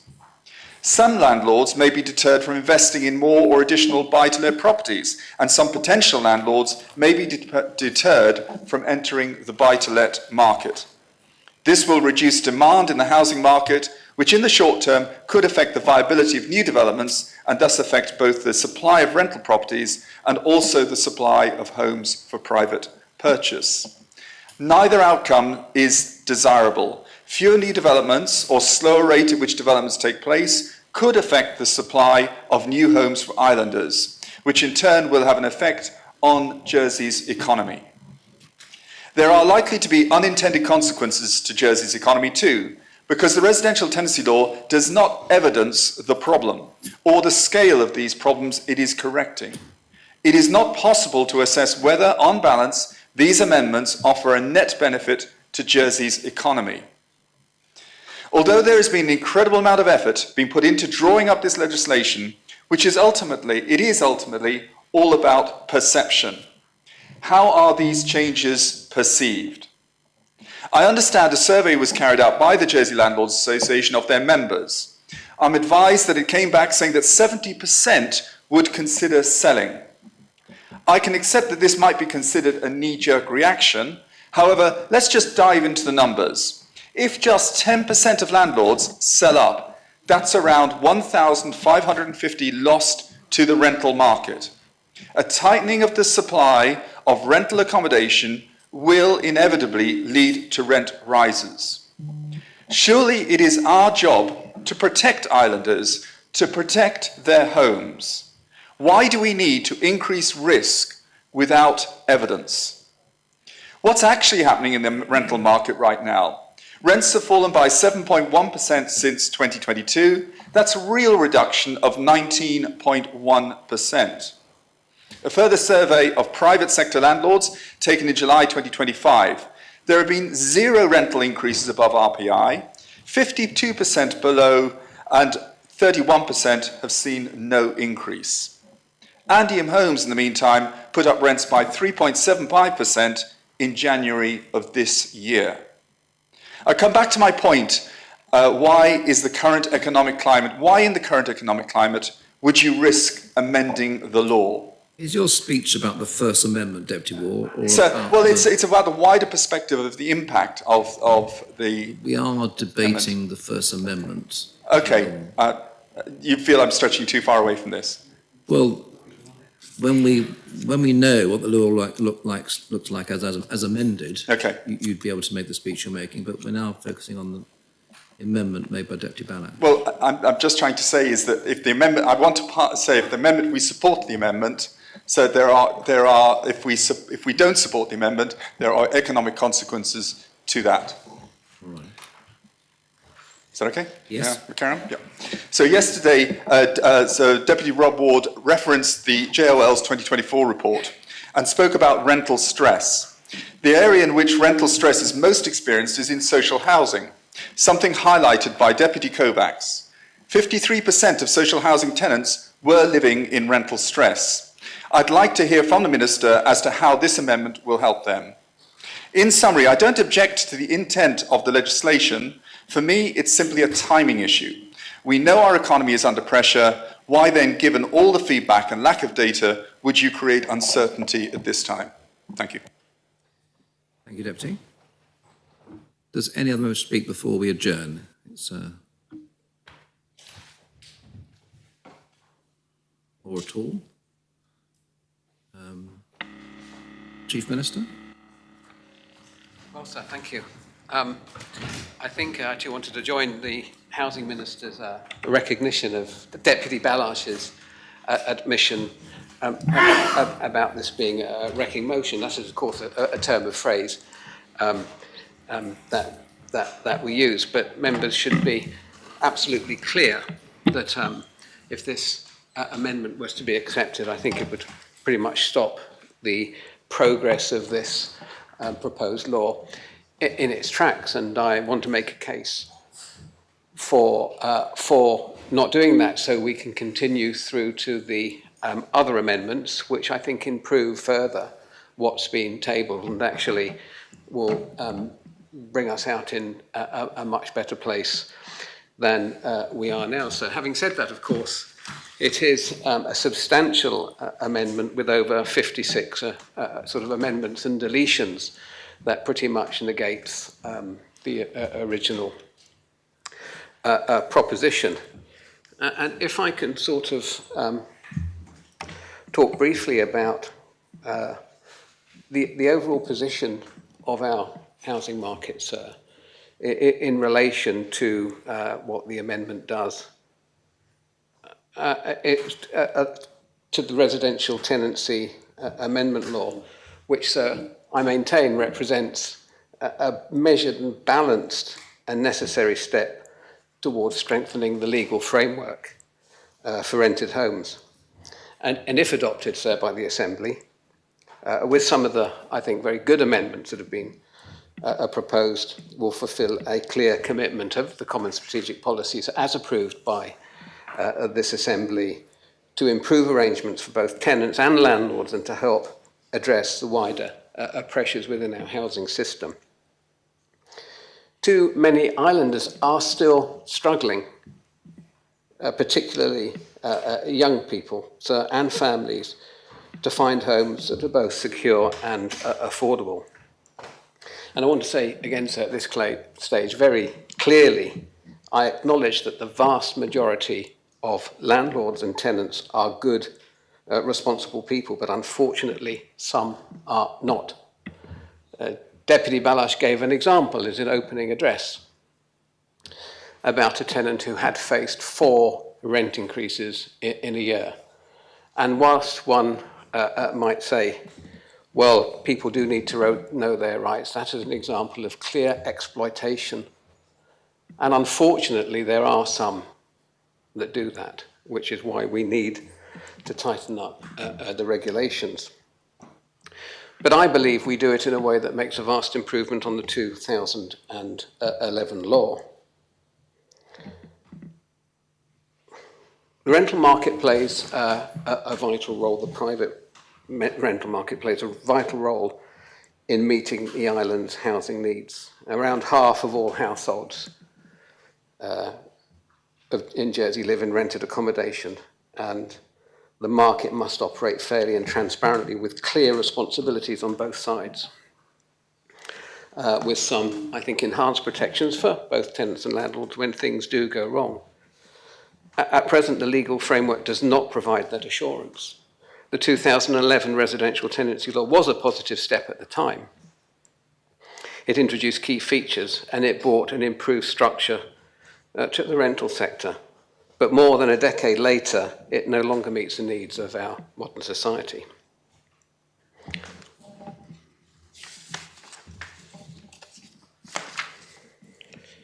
Importantly, sir, this proposed legislation lays the groundwork for a better understanding of our rental sector overall. And a number of members have talked about data and the lack of data.